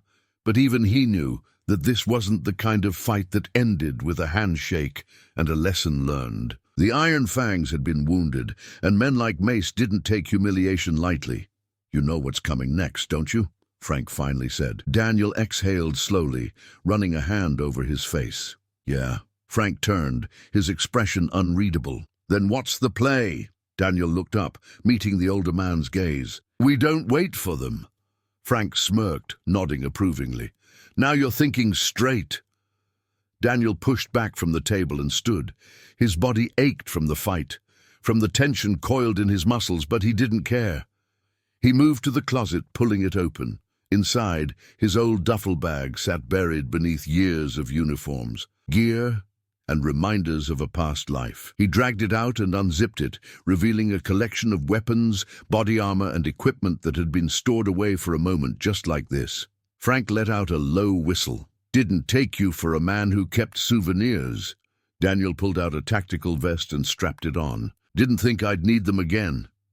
Frank picked up a pistol from the bag, checking the weight. Looks like you were wrong. Daniel holstered his own weapon, double-checking his ammo. He had spent years playing by the book, believing that the badge meant something, that the law would hold men like Mace accountable. That belief had been stripped away piece by piece until all that was left was this, a fight that could only end one way. Frank tossed him a magazine. So where do we hit 'em? Daniel caught it without looking. The bar was just a warning shot. They've got another place, an old scrapyard outside of town. Frank arched a brow. What's there? Daniel tightened the straps on his vest. Guns, drugs, everything they don't want found. Frank's grin widened. Well, damn. Now that's a target. Daniel turned to Shadow, who sat watching him with those intelligent, knowing eyes. The dog had been through hell, had survived it, and still stood ready for whatever came next. Ghost, the dog they had rescued, lay curled nearby, still recovering, still learning that he was safe now. Daniel knelt, scratching Shadow behind the ears. Not this time, boy. Shadow let out a low huff, as if he understood but didn't agree. Frank grabbed his rifle and slung it over his shoulder. We move now? Daniel nodded. Before they realize what's coming, they loaded up in Frank's truck, the engine rumbling low as they pulled onto the empty road. The sky had darkened again, the early morning light swallowed by thick clouds rolling in from the west. It felt right, the kind of night that promised violence, the kind that made men wonder if they would see the sunrise. Frank drove fast but steady, his hands relaxed on the wheel. You ever think about what comes after this? Daniel stared out at the road ahead. After? Frank chuckled. Yeah. You think about what happens if you make it through this? If you put Mace in the ground? Daniel's grip on his gun tightened. Not really. Frank nodded, as if he expected that answer. That's the thing about war. It's hard to think past it. Daniel didn't respond. They reached the outskirts of town within minutes, the lights of Brookhaven fading behind them. The scrapyard loomed in the distance, a sprawling mess of rusted metal and forgotten wreckage. It was the kind of place that swallowed men whole, where no one asked questions about the noises in the night. Frank pulled off the road, cutting the engine. They sat in the silence for a moment, listening. Daniel scanned the yard. The Iron Fangs were here. He could see the dim glow of cigarette embers, the faint murmur of voices. A truck was parked near one of the old shipping containers, its headlights off. The place wasn't heavily guarded, not like the clubhouse had been. They're not expecting us, Daniel muttered. Frank grinned. Even better. They moved in low, keeping to the shadows. Daniel led, his body tense but controlled, his movements silent. Frank followed, his rifle ready, his steps just as careful. They reached the outer fence, slipping through a gap in the chain link. Two men stood near the truck, their backs to them. Frank whispered, I'll take left. Daniel nodded. They moved as one. Daniel was fast, wrapping his arm around the first man's throat and dragging him back into the dark. The biker struggled, but Daniel tightened his grip, cutting off the air. Seconds later, the man went limp. Frank took his target down just as efficiently, his knife flashing once in the dim light before the body slumped to the ground. Daniel pulled out his gun, scanning the yard. The entrance to one of the storage containers was open, faint light spilling out. Voices came from inside. Frank nudged him. They're sitting ducks. Daniel exhaled. Let's finish this. They moved in, quick and silent. The first man in the doorway barely had time to react before Daniel's gun cracked, dropping him where he stood. The others turned, confusion flashing across their faces before Frank's rifle barked twice, sending them scrambling for cover. Daniel didn't stop. He pushed forward, his gun steady, taking down another biker before he could raise his weapon. The last man tried to run. Daniel caught him before he made it 5 steps. He slammed the man against the container wall, his forearm pressing hard against his throat. "Where's Mace?" The biker gasped, his hands clawing at Daniel's arm. I don't know. He left after the clubhouse." Daniel's grip tightened. "Where is he headed?" The man choked out. "Old highway, safe house. That's all I know, I swear."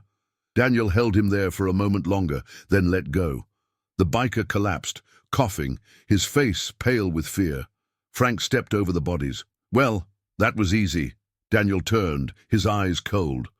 "It's not over yet," Frank nodded. "Then let's go finish it." The Iron Fangs had made a mistake. They had underestimated the man they were hunting. And now Daniel was going to make sure Mace never got another chance. The truck tore down the old highway, tires eating up the cracked pavement as Daniel and Frank moved toward the inevitable. The air inside the cab was thick with silence, both men locked into the moment, the knowledge that there was no coming back from what they were about to do. Mace had made it clear this wasn't a fight that would end with a handshake or a warning. This was a war, and Daniel was done letting the enemy dictate the rules. Frank kept his eyes on the road, his fingers relaxed on the wheel. But Daniel could see the tension in his jaw, the way his breath came a little slower, more measured. He had seen this before, men gearing up for something that might be their last fight. But Frank wasn't afraid. He was the kind of man who had already made peace with whatever ending waited for him. Daniel wasn't sure if he had. "You got a plan, kid?" Frank asked, his voice steady. Daniel's fingers flexed against his gun. "Go in fast, take out the guards, end it before they know what's happening." Frank nodded approvingly. "Straightforward. I like it." He glanced over, smirking. "You always this direct?" Daniel didn't answer. He had spent years playing by the book, following procedures, trusting that justice would always come if you did the right thing. That was gone now, burned away the moment Shadow had been taken, the moment he had realized that the law wasn't enough to stop men like Mace. Justice had rules, revenge didn't. They reached the turnoff, an unmarked road leading deep into the woods. The Iron Fangs safe house wasn't in town, it was buried out here where no one would hear the gunshots. A place they used when they needed to disappear, when they needed to make sure their enemies never got back up. Tonight, it would be their tomb. Frank slowed the truck, pulling off the road, killing the lights.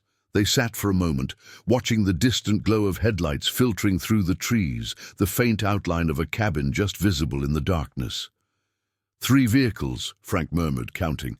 At least 10 men, maybe more inside. Daniel checked his ammo. "Doesn't matter." Frank chuckled. "That's what I like about you." They moved fast, slipping from the truck, keeping low as they approached the cabin. The night was thick, the scent of damp earth heavy in the air. Shadow and Ghost had been left behind. This wasn't their fight. 2 guards stood outside the front door, smoking, their voices low. Frank glanced at Daniel. "You want left or right?" Daniel didn't hesitate. "Right," Frank nodded. "On 3. They moved as one, slipping through the dark. The first man barely had time to react before Frank's knife slid between his ribs, the breath leaving his lungs in a silent gasp. Daniel hit his target hard, a sharp strike to the throat cutting off the man's yell before his gun came up, silencing him for good. The bodies slumped to the ground. Frank wiped his blade on his pants. "They'll notice soon." Daniel was already moving. The front door was locked, but that wasn't a problem. A sharp kick sent it flying open, the wood splintering as it slammed inward. Chaos erupted. The first biker inside turned, startled, his hand going for his gun. He never made it. Daniel's bullet punched through his chest, sending him staggering back into the wall. Frank stepped in behind him, rifle barking, dropping another man before he could even draw. Shouts rang out, the room exploding into action. Daniel moved fast, using the overturned furniture for cover as bullets tore through the air. The bikers were caught off guard, scrambling to respond. One charged at him, a crowbar raised high. Daniel ducked, driving his shoulder into the man's gut before slamming his elbow into his jaw. The biker hit the ground hard, groaning. Another rushed Frank, but the old man was faster, pivoting smoothly and firing a clean shot through the attacker's knee. The biker dropped, screaming. Frank smirked. "Not so tough now." "Are ya?" Daniel barely heard him. His focus was locked on the hallway leading deeper into the cabin. Mace was here. He could feel it. He moved before Frank could stop him, pushing down the hall, his gun raised. A door at the end of the corridor burst open, and suddenly Mace was there, a shotgun in his hands. Daniel barely had time to dive aside as the blast tore through the wall where he had just been standing. Mace grinned. "You just don't know when to quit, do you?" Daniel didn't answer. He fired 2 quick shots, forcing Mace to duck back into the room. The doorframe exploded as Mace returned fire, his laughter cutting through the smoke and chaos. "Come on, Briggs. You wanted this fight, right?" Daniel's breath was steady, his mind calm. He edged forward, staying low. He had hunted men before. The trick was patience. Let them think they had the upper hand. A shadow moved. Mace lunged from the doorway, swinging the shotgun like a club. Daniel barely dodged, the stock of the weapon grazing his ribs. He countered fast, his fist snapping forward, catching Mace across the jaw. The biker grunted but didn't go down. He swung again, this time catching Daniel across the face. Pain flared, but Daniel ignored it. He grabbed Mace's wrist, twisting hard, forcing the shotgun from his grip. The weapon clattered to the floor. They crashed into the wall, struggling, fists flying. Mace was strong, but Daniel was faster. He drove his knee into the biker's stomach, then slammed him against the wall. Mace spat blood, grinning through broken teeth. "That all you got?" Daniel pulled his gun, pressing it against Mace's temple. The biker's grin faltered. "You should have walked away," Daniel said, his voice flat. Mace's breath was ragged. "You won't do it." Daniel's finger tightened on the trigger. He wanted to. God, he wanted to. But something held him back. Not mercy. Control. Killing Mace wouldn't end this war. It would only turn him into a martyr for whatever was left of his gang. Daniel exhaled sharply, shifting his grip. Instead of pulling the trigger, he slammed the gun across Mace's face, knocking him out cold. Frank appeared in the hallway, stepping over the bodies. "Took you long enough." Daniel rolled his shoulders, had to make sure he got the message. Frank glanced at Mace's unconscious form, then smirked. "Think he got it." Sirens wailed in the distance. Daniel turned, heading for the door. "Let's go." Frank followed without hesitation. They stepped into the night, the wind cool against their skin. The fight was over. But Daniel knew one thing for certain. He was never going back to the way things were. And the Iron Fangs. They would never forget the name Daniel Briggs. The night had stretched long and unforgiving, but the fight was over. Daniel could feel it in his bones, in the deep ache of his muscles, in the sting of every cut and bruise across his body. Mace lay unconscious on the cabin floor, his face bloodied, his body broken. The Iron Fangs were finished. Even the ones still breathing wouldn't dare try to rebuild, not after this, not after what they had just lost. Frank stood by the doorway, rifle resting against his shoulder, eyes sharp, despite the exhaustion settling into his frame. The distant wail of sirens was closing in, weaving through the trees like a hunter tracking prey. They had maybe 5 minutes, maybe less. "We should go," Frank muttered, stepping back toward the dark. Daniel exhaled slowly, nodding. He spared one last glance at Mace, at the man who had built an empire on fear and cruelty, reduced now to nothing more than a broken body in a wrecked hideout. There had been a time when Daniel would have thought justice would take care of him, when he would have believed Mace would pay for his crimes in a courtroom, not in a pool of his own blood. That time was long gone. He followed Frank into the woods, their movements swift and silent. slipping through the trees before the first flashing lights lit up the clearing behind them. They reached the truck, hidden just beyond the ridge, and climbed inside. The engine rumbled to life, and within seconds they were nothing more than another set of headlights disappearing down the old highway. The silence between them was thick, but it wasn't uncomfortable. It was the silence of men who had fought, won, and now had to figure out what came next. Daniel stared out the window, watching the landscape blur past. "It's done," he said, though it felt strange to say it out loud. Frank snorted. "Ain't ever that simple, kid." Daniel turned toward him. "Mace is finished. The gang is done. What else is left?" Frank kept his eyes on the road, but his fingers tapped against the wheel. "You ever kill a snake, only to find out it had a nest?" Daniel frowned. "What are you saying?" Frank sighed. "I'm saying you took down the head of the beast, but that don't mean the fight's over. Mace was the kind of man who made enemies. You think he was just running this little gang by himself?" Daniel was quiet. Frank nodded. "That's what I thought." The weight in Daniel's chest settled heavier. He had wanted to believe this was the end, that after everything, after the blood and the bullets, he could walk away knowing Shadow was safe, that the town didn't have to fear the Iron Fangs anymore. But Frank was right. Nothing was ever that simple. They pulled into Daniel's driveway, the truck rolling to a stop. The house was dark except for the porch light, casting long shadows over the gravel. Frank shut off the engine, but didn't move. So what now? Daniel exhaled, staring at the house. "I don't know," Frank chuckled, shaking his head.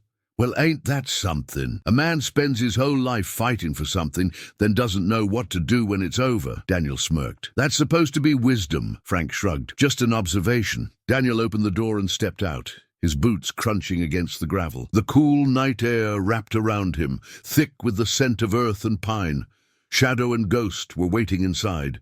He could feel them even before he opened the door. He turned back to Frank. "You coming in?" Frank leaned back in his seat. "Nah, think I'll sit here a while." Daniel studied him.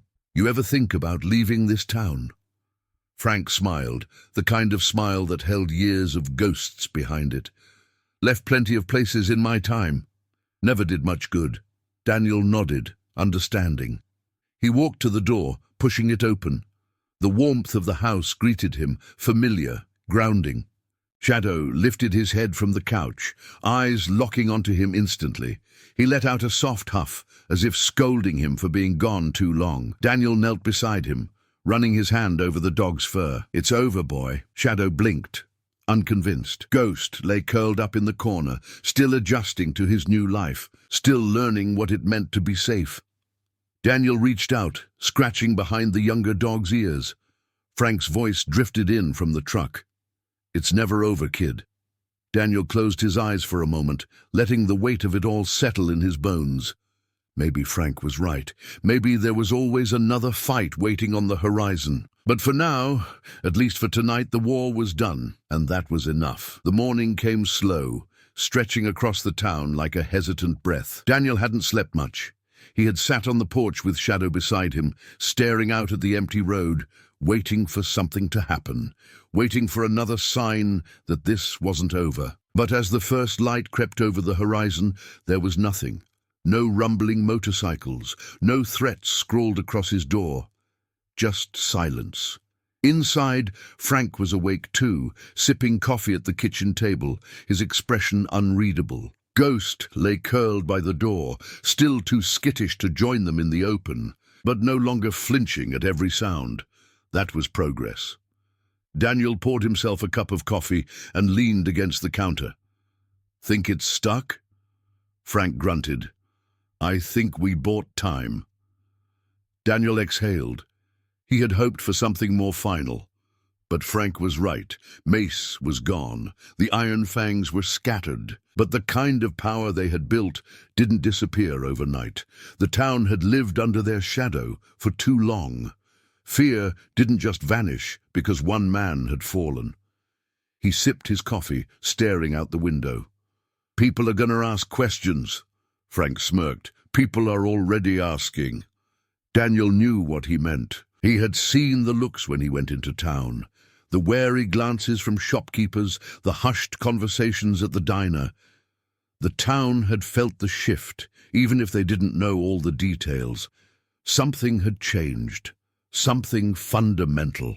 The fear was still there, but beneath it, something else was stirring. Frank tapped his fingers against his mug. "You talked to Harris yet?" Daniel shook his head. "Not yet." Frank chuckled.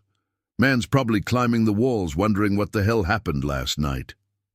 Daniel had no doubt. Detective Harris had been fighting a losing battle against the Iron Fangs for years, tied down by bureaucracy and a department too stretched thin to do anything real about it. But now, with Mace out of the picture, things were different. Frank watched him for a moment, then leaned back in his chair. "You planning on telling him the whole truth?" Daniel's grip tightened on his mug. "I don't know." Frank smirked. "That's a no." Daniel didn't respond. He wasn't sure what Harris needed to hear. The official story would be a mess. Gunfire at the Iron Fangs hideout, Mace missing, bodies left behind.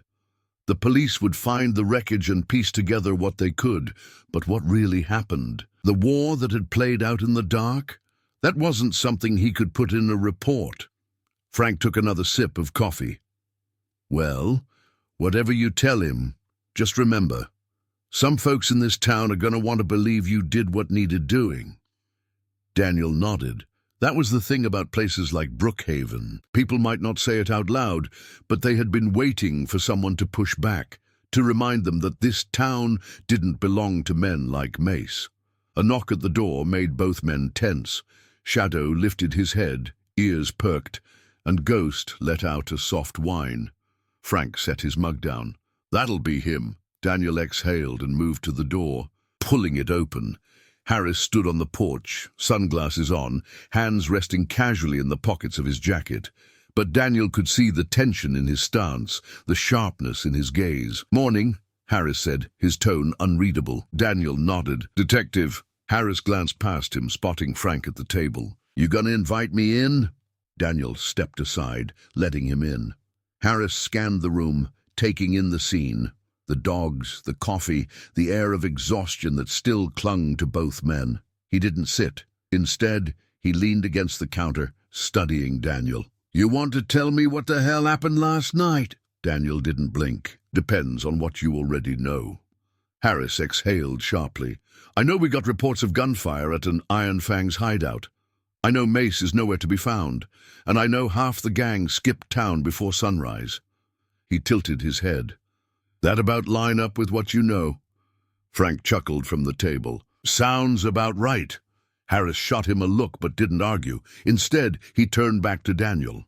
"I don't suppose you had anything to do with that." Daniel met his gaze. "Do you really want me to answer that?"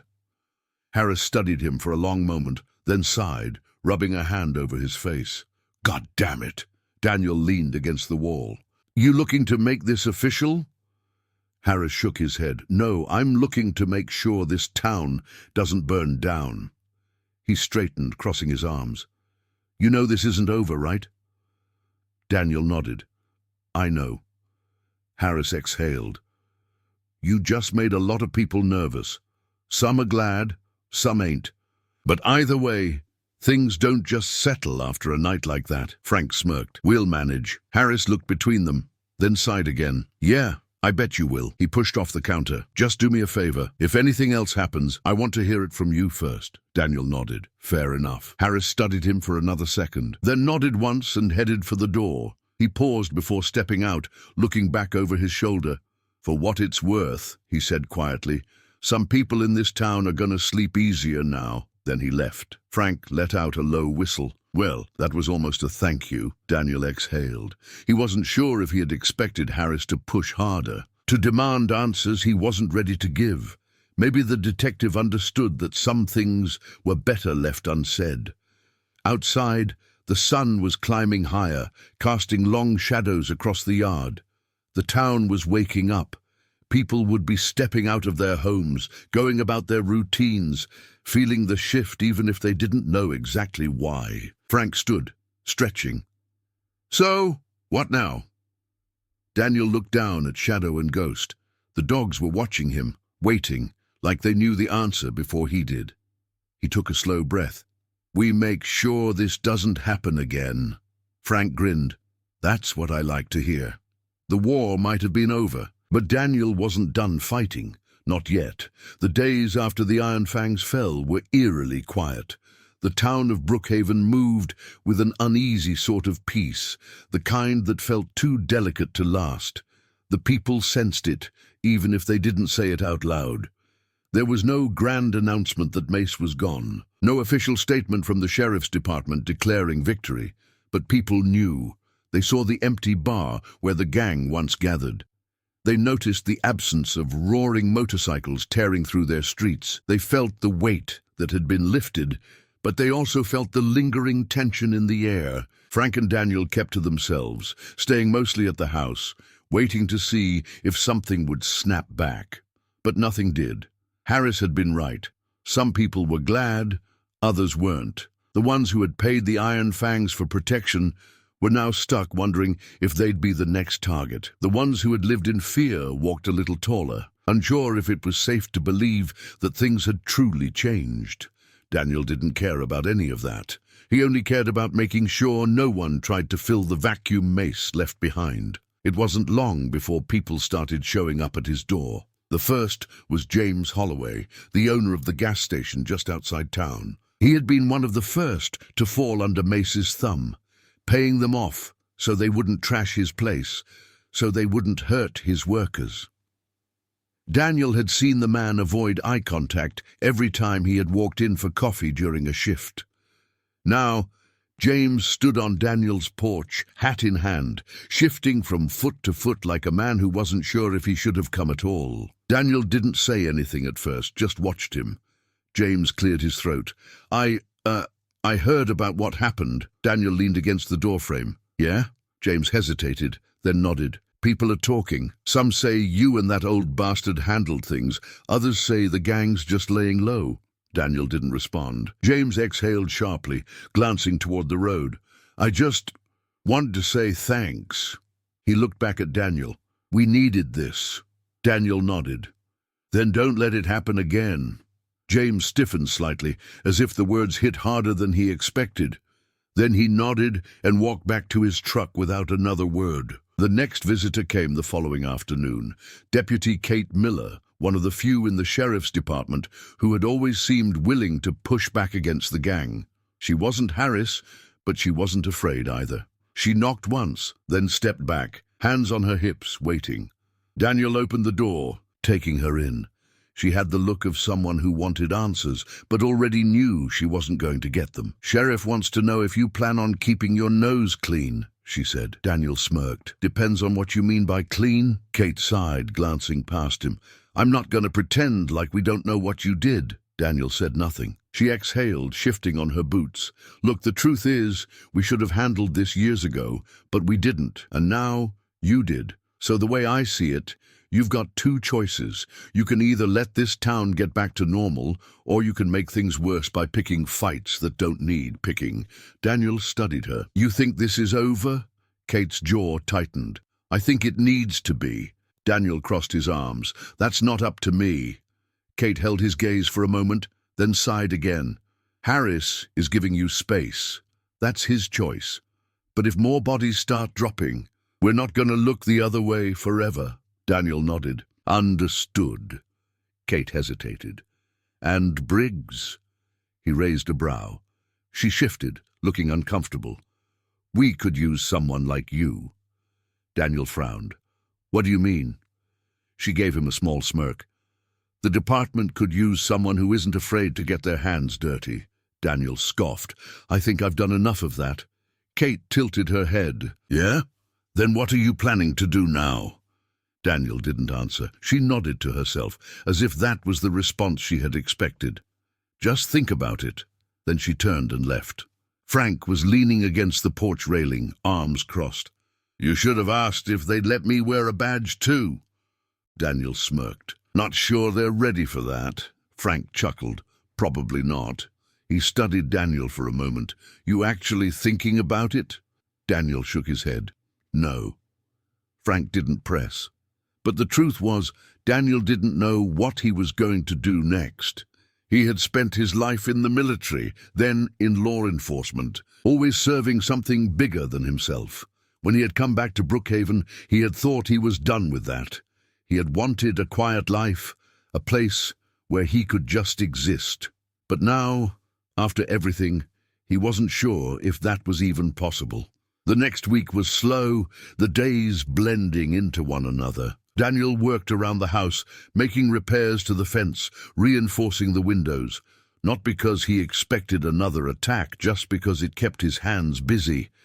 People still came by, shop owners, ranchers, even a few younger men who had been on the fence about joining the gang, but now saw a different path. They all had the same question: what now? Daniel didn't have an answer for them, but Frank did.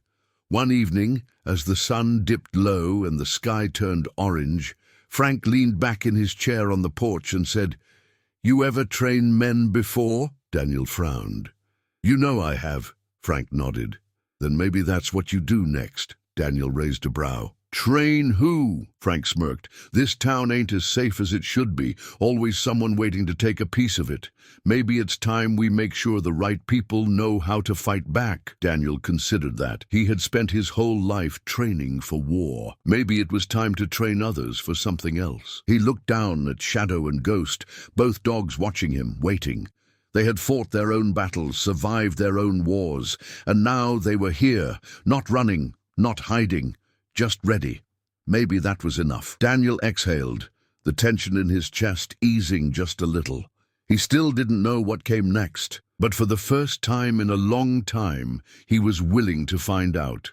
The quiet never lasted, not in Brookhaven, not in the kind of town where men like Mace had built their kingdom, in the dark corners of backroom deals and silent threats. Daniel had known it was only a matter of time before someone tried to take the Iron Fangs' place. The only question was who.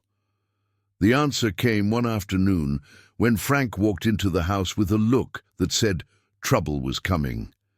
He tossed an old manila envelope onto the table, the kind that usually carried bad news. Daniel picked it up, flipping it open. Inside were photographs, surveillance shots, a warehouse, a familiar one on the outskirts of town, the same one where they had found Shadow, where the Iron Fangs had first drawn their line in the sand. Except now, it wasn't abandoned. It was active. Daniel's stomach tightened. Frank leaned against the counter, arms crossed. "Mace is gone, but his people ain't." Daniel flipped through the pictures. Men he didn't recognize. Some he did. A few of the bikers who had scattered after Mace's fall had found a new leader. That was no surprise. But what was?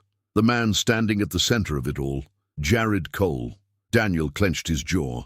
Frank nodded, as if he had read his mind.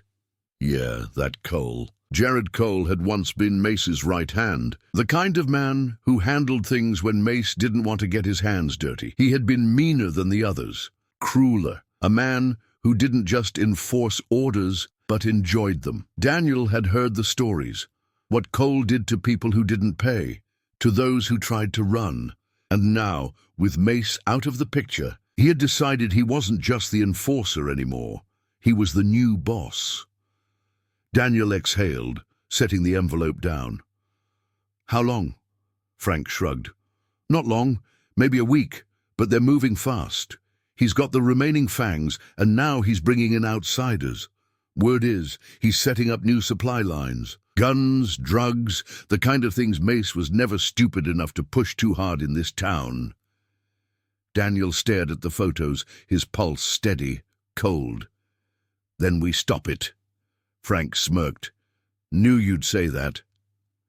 They spent the next few hours gathering what they needed. Ammo, weapons, gear, the same things they thought they had put away for good. It was almost funny how fast you fell back into it. The old routines, the muscle memory, war never really left you. It just waited. By nightfall, they were ready.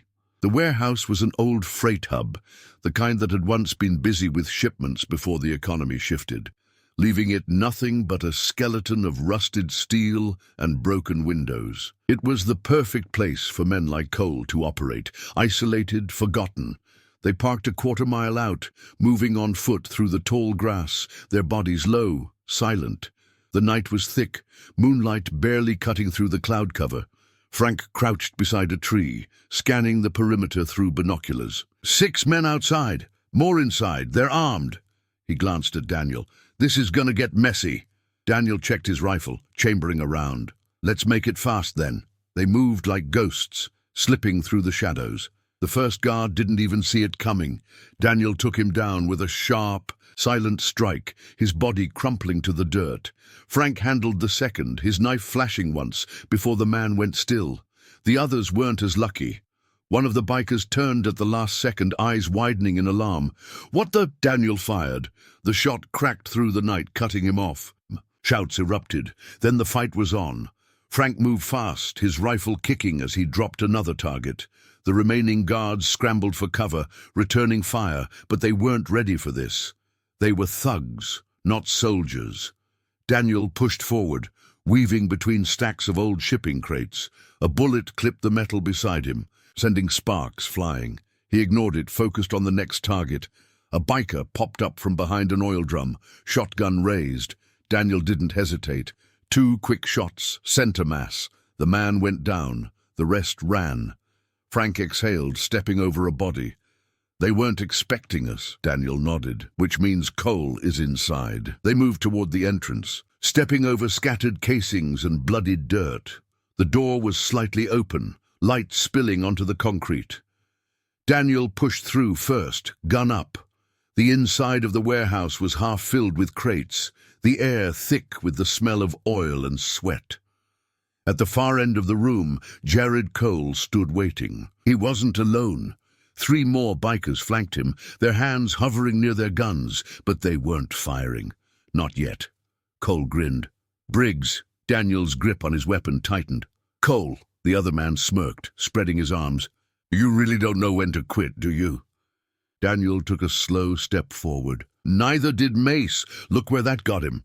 Cole chuckled. "Yeah, I heard about that. Heard you tore through him like a goddamn war machine." He tilted his head. "That's what you are, isn't it?" Daniel didn't answer. Cole sighed, shaking his head. "See? I would have let you be. I'm not Mace. I don't care about petty grudges. But you went and made yourself a problem." He glanced at Frank. "And you brought the old bastard with you. Cute," Frank smirked. "You gonna talk us to death? Or we gonna get to the part where you make a mistake?" Cole's grin didn't falter. "Oh, I'm not the one making a mistake." He nodded to one of the men beside him. Daniel saw the movement too late. The biker yanked open a side door, and suddenly there were more of them. 6 men poured in, guns raised. Frank muttered, "Well, shit." Cole stepped back, hands in his pockets. "Told you. You can't win this." Daniel's mind worked fast. The angles, the numbers. This wasn't a fight they could win outright, unless they changed the rules. Frank caught his eye, nodding once. Then, without warning, he fired. The warehouse exploded into chaos. Daniel moved before the first bullet hit, diving for cover. Frank laid down fire, forcing the bikers to scatter. Cole was gone, slipping into the shadows. Daniel gritted his teeth, firing as he moved. A biker went down. Another staggered back, clutching his side. Frank shouted, "You got eyes on him?" Daniel scanned the room. "No!" Then, a flash of movement. Cole was running, heading for the back exit. Daniel took off after him. His boots pounded against the concrete, his breath steady despite the chaos behind him. He burst through the door, out into the night. Cole was almost to a truck. Daniel raised his gun. "Don't!" Cole froze, hands still on the door handle. For a second, neither of them moved. Then Cole chuckled. "You gonna kill me, Briggs?" Daniel exhaled. "No." Then he shot him in the knee. Cole screamed, collapsing onto the ground, clutching his leg. Daniel stepped closer, pressing the barrel of his gun to Cole's forehead. "You don't run this town anymore." Cole groaned, blood pooling beneath him. "You think this ends with me?" Daniel's voice was calm. "I don't care." He lowered the gun, stepped back. Frank jogged up, rifle still hot. He glanced down at Cole. "Guess we're done here." Daniel looked out at the empty road, at the town waiting beyond the trees. Not yet. Brookhaven had changed. The shift was subtle, but Daniel felt it in the way people moved. in the way conversations hushed when he walked into a room. The town had spent years under the thumb of the Iron Fangs, watching the gang tighten its grip like a slow-moving storm no one could outrun. Now, that storm had passed, but the damage remained. Fear didn't disappear overnight. The morning after Cole was taken out, Daniel stood in the doorway of the sheriff's office, staring at the badge pinned to the wall behind the front desk. He hadn't stepped inside this place in weeks, not since he had gone off the books and handled things his own way. Deputy Kate Miller looked up from behind the desk, her expression unreadable. "Thought you'd come in sooner," Daniel shrugged. "Didn't see a reason to?" Kate leaned back, studying him. "You do now?" He glanced at the bulletin board near the wall. Wanted posters, reports, names of men who wouldn't be coming back. The Iron Fangs had been the worst of them, but they weren't the only ones. The town had more scars than just the ones Mace and Cole had left behind. He finally looked back at Kate. "That depends." She raised a brow. "On?" He hesitated. "What happens next?" Kate sighed, tapping a pen against the desk. "Sheriff's still waiting for the mess to settle before making a call. Harris is playing it careful. Some people are happy about what happened, some aren't. Some don't know what to think." Daniel nodded. "And you?" Kate didn't answer right away. She studied him for a long moment before saying, "I think the town's better off with you in it." The words sat heavy between them. Daniel exhaled, shaking his head. "I'm not a cop anymore, Kate." Kate smirked. "No, but you still act like one." Daniel turned, stepping back toward the door. "We'll see about that." As he walked out, the sunlight hit his face, warm against the cool autumn air. He had spent years following orders, then spent weeks breaking them. He wasn't sure where that left him. Frank was waiting by the truck, leaning against the hood with a cigarette in his hand. He watched as Daniel approached, his smirk already forming. "You finally going back to the right side of the law?" Daniel scoffed. "Not likely," Frank chuckled. "Yeah, figured." He took a drag of his cigarette, exhaling slow. "So, what's next?" Daniel glanced toward the road, toward the town stretching out before them. People were rebuilding, moving on, but something still felt unfinished. "I don't know yet," he admitted. Frank nodded. "That's all right. Men like us, we ain't built for standing still too long." Daniel sighed, rubbing the back of his neck. "There's still work to do." Frank smirked. "Then let's get to it." That night, Daniel sat on his porch, staring out at the empty road. The stars stretched wide above him, the world quiet in a way it hadn't been for weeks. Shadow lay at his feet, his ears twitching at every distant sound. Ghost was curled beside him, his breathing slow, steady. The dog had come a long way since the first night Daniel had found him, but the wariness was still there, buried deep. It would take time. Daniel reached down, running a hand over Ghost's fur. "Guess we've both got some figuring out to do, huh?" The dog didn't respond, just leaned into his touch. Frank stepped onto the porch, beer in hand. "You're doing it again." Daniel looked up. "Doing what?" Frank grinned. "Thinking too much." Daniel smirked. "You ever think about slowing down?" Frank took a sip of his beer, considering it. Not once. They sat in silence for a while, the sounds of the night settling around them. Finally, Daniel spoke. "I don't think it's over." Frank nodded. "It never is." Daniel looked back at the town. "Then we make sure the next fight doesn't happen." Frank grinned, raising his beer. "Now you're talking." Daniel didn't know where this road was leading, but for the first time in a long time, he was ready to walk it. Whatever came next, he'd be ready, and Brookhaven would never be the same again. The town had started breathing again, but Daniel knew better than to believe the peace would last. It never did.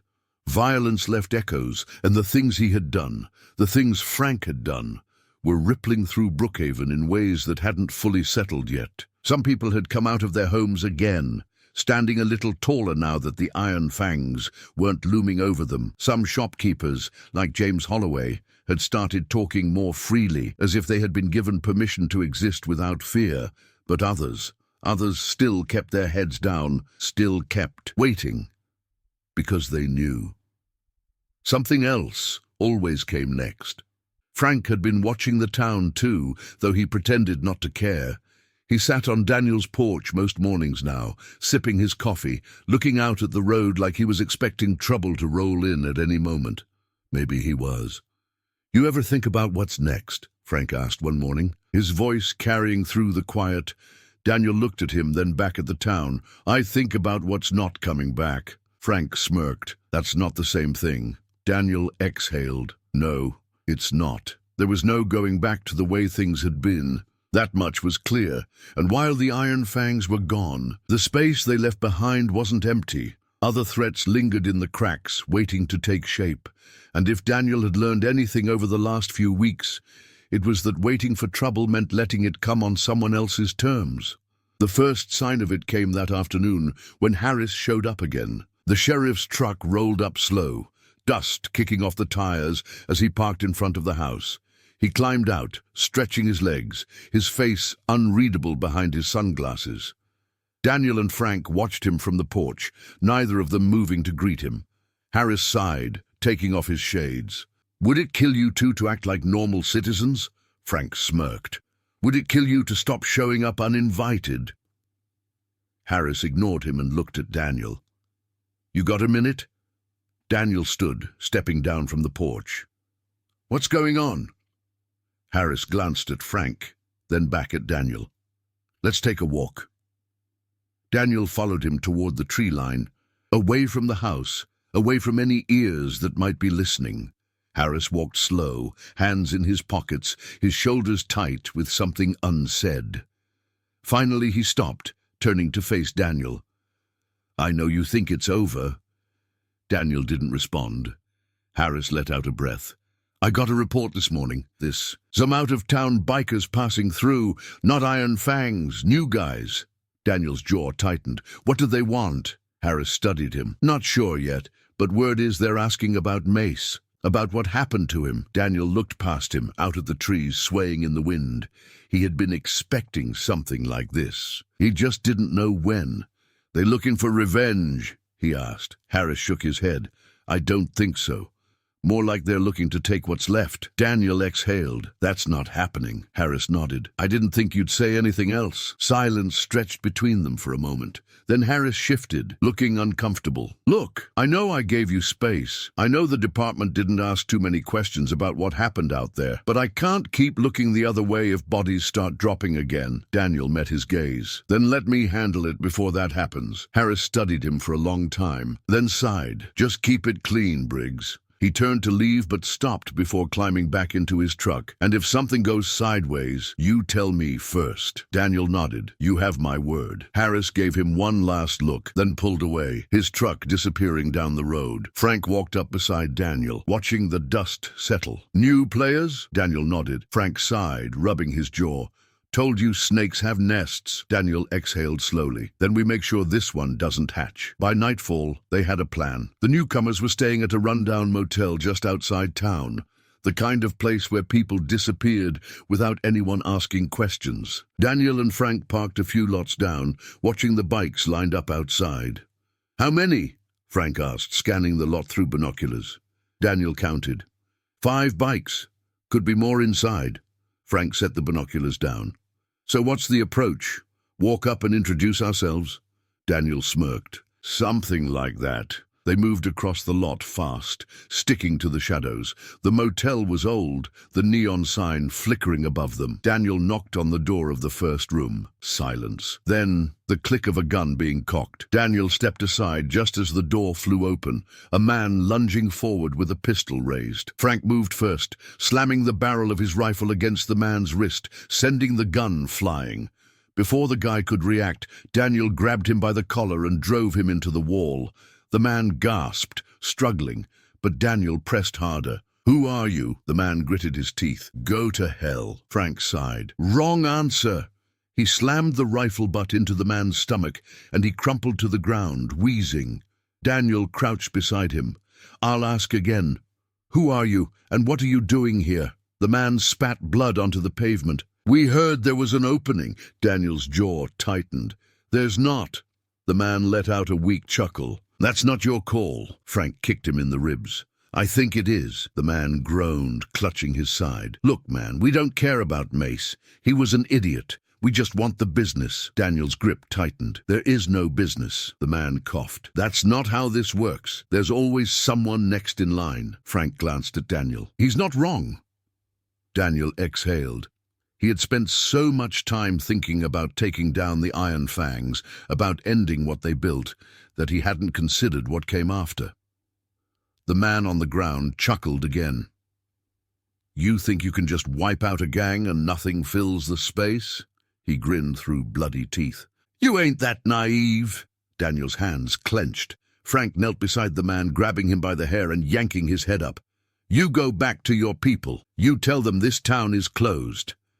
The man's smirk faded. Frank leaned closer. And if any of them step foot in Brookhaven again, we bury them under it. The man swallowed hard. Frank let go, standing. Get lost. The man didn't hesitate. He scrambled to his feet and ran, disappearing into the night. Frank dusted off his hands. That was fun. Daniel exhaled, his mind working. This isn't over, Frank smirked. Nope, but we sure as hell made a statement. Daniel looked out at the empty road. The town was waking up, but its past hadn't fully let go. He had set something in motion, and now he had to see it through.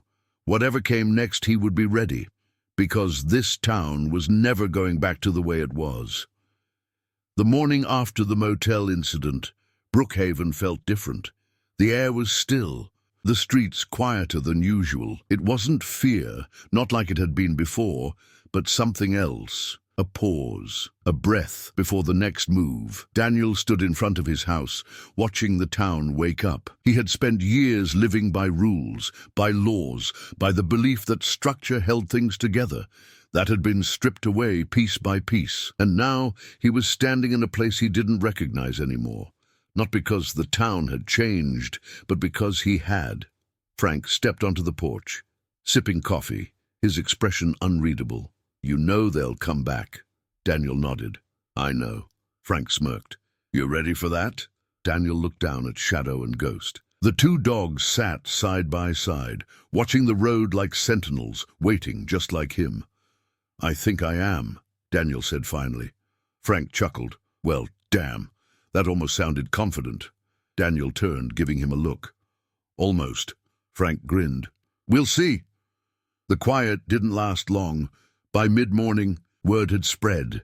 The newcomers from the motel had packed up and left, disappearing down the highway before the sun had fully risen. Some people in town noticed, some didn't, but those who did knew exactly why. James Holloway was one of them. The gas station owner showed up before noon, standing awkwardly on Daniel's porch like he wasn't sure he had the right to be there. Daniel leaned against the railing. Something I can do for you, James. James shifted, rubbing the back of his neck. Heard what you did. Daniel didn't answer. James cleared his throat. I just wanted to say, some of us appreciate it. Daniel nodded. Good. James hesitated. There's talk. People wondering what's going to happen next. Daniel studied him. What do you think?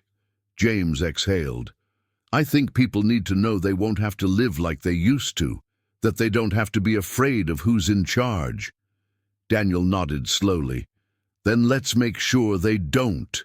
James blinked. What does that mean?